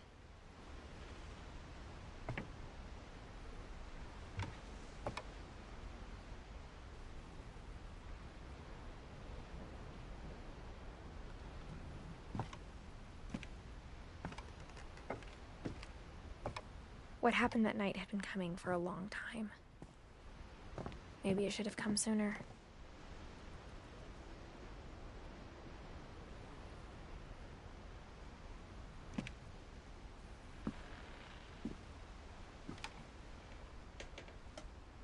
But it had to end one way or another. All that's left now was to tell you about that last night.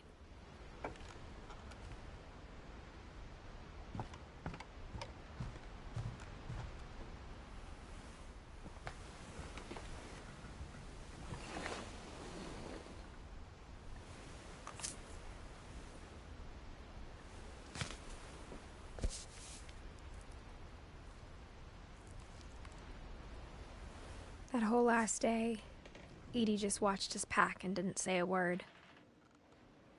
Until supper, when she raised her glass and said, "To our final night together, and all our final nights apart." Grandma, you know what I said about alcohol. Some of your medications are very Edith, specific. I left a present for you in the hallway. Why don't you go open it? The grown-ups have to argue now. I'm sorry, you're right.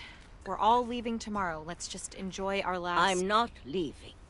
Edith, you're excused.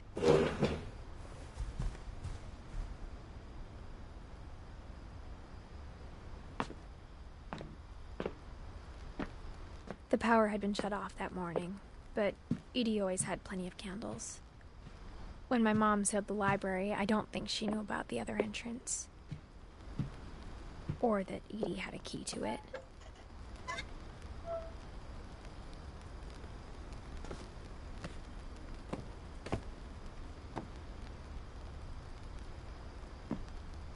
That thing you're afraid of isn't going to end when you leave the house.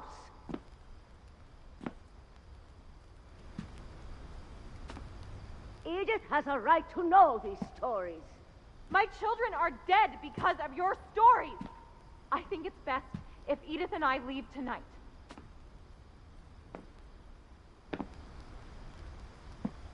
We'll have the nursing home send a van for you in the morning, okay?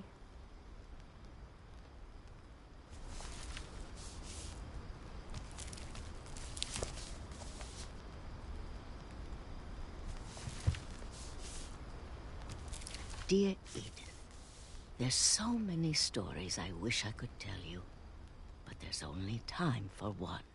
This is about what happened on the night you were born. That night, the tide went way, way out.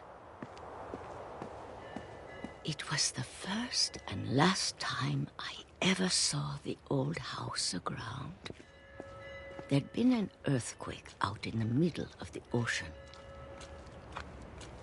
They called it the lowest tide in 1,000 years. God, it smelled awful. You know, I've seen that house every day of my life.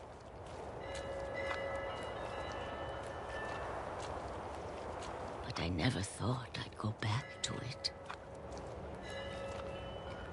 When the fog rolled in, I lost my way.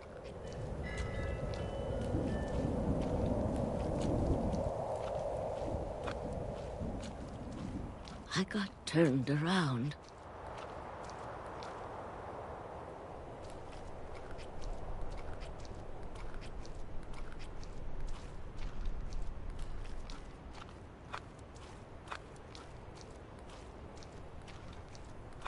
I started seeing things.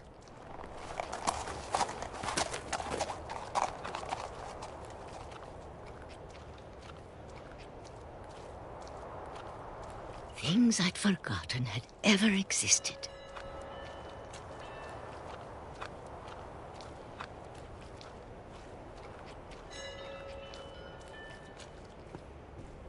But when I saw them, they felt like old friends. That night, a lot of things came back to me. Or maybe I came back to them.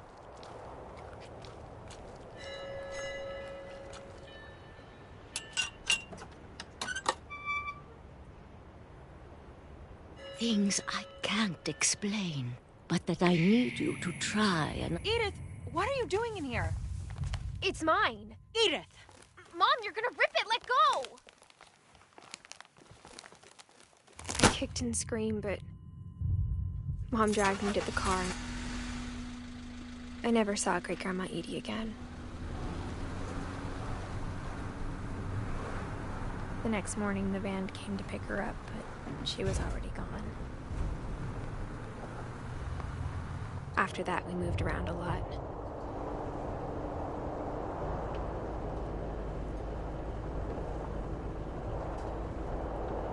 We both tried to make the best of it.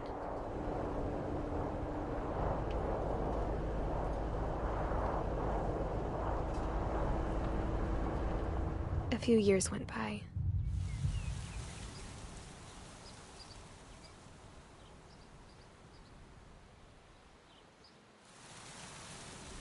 My mom didn't like to talk about it. But she started getting sick a lot.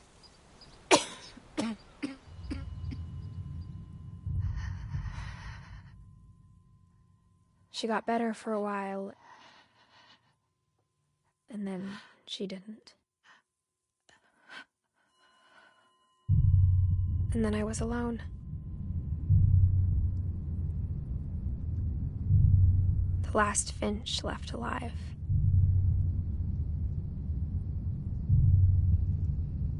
Until I found out about you. I'm still not sure what to tell you about all this. If we lived forever, maybe we'd have time to understand things.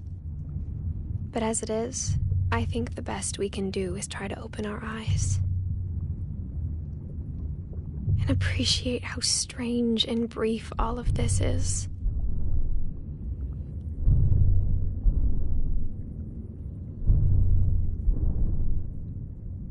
This journal was supposed to be for you. But now I hope you'll never see it. I just want to meet you. And tell you all these stories myself.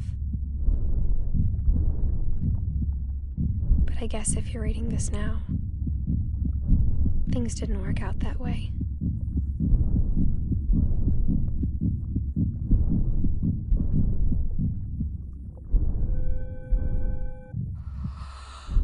This is where your story begins. I'm sorry I won't be there to see it. It's a lot to ask, but I don't want you to be sad that I'm gone. I want you to be amazed that any of us ever had a chance to be here at all. Good luck.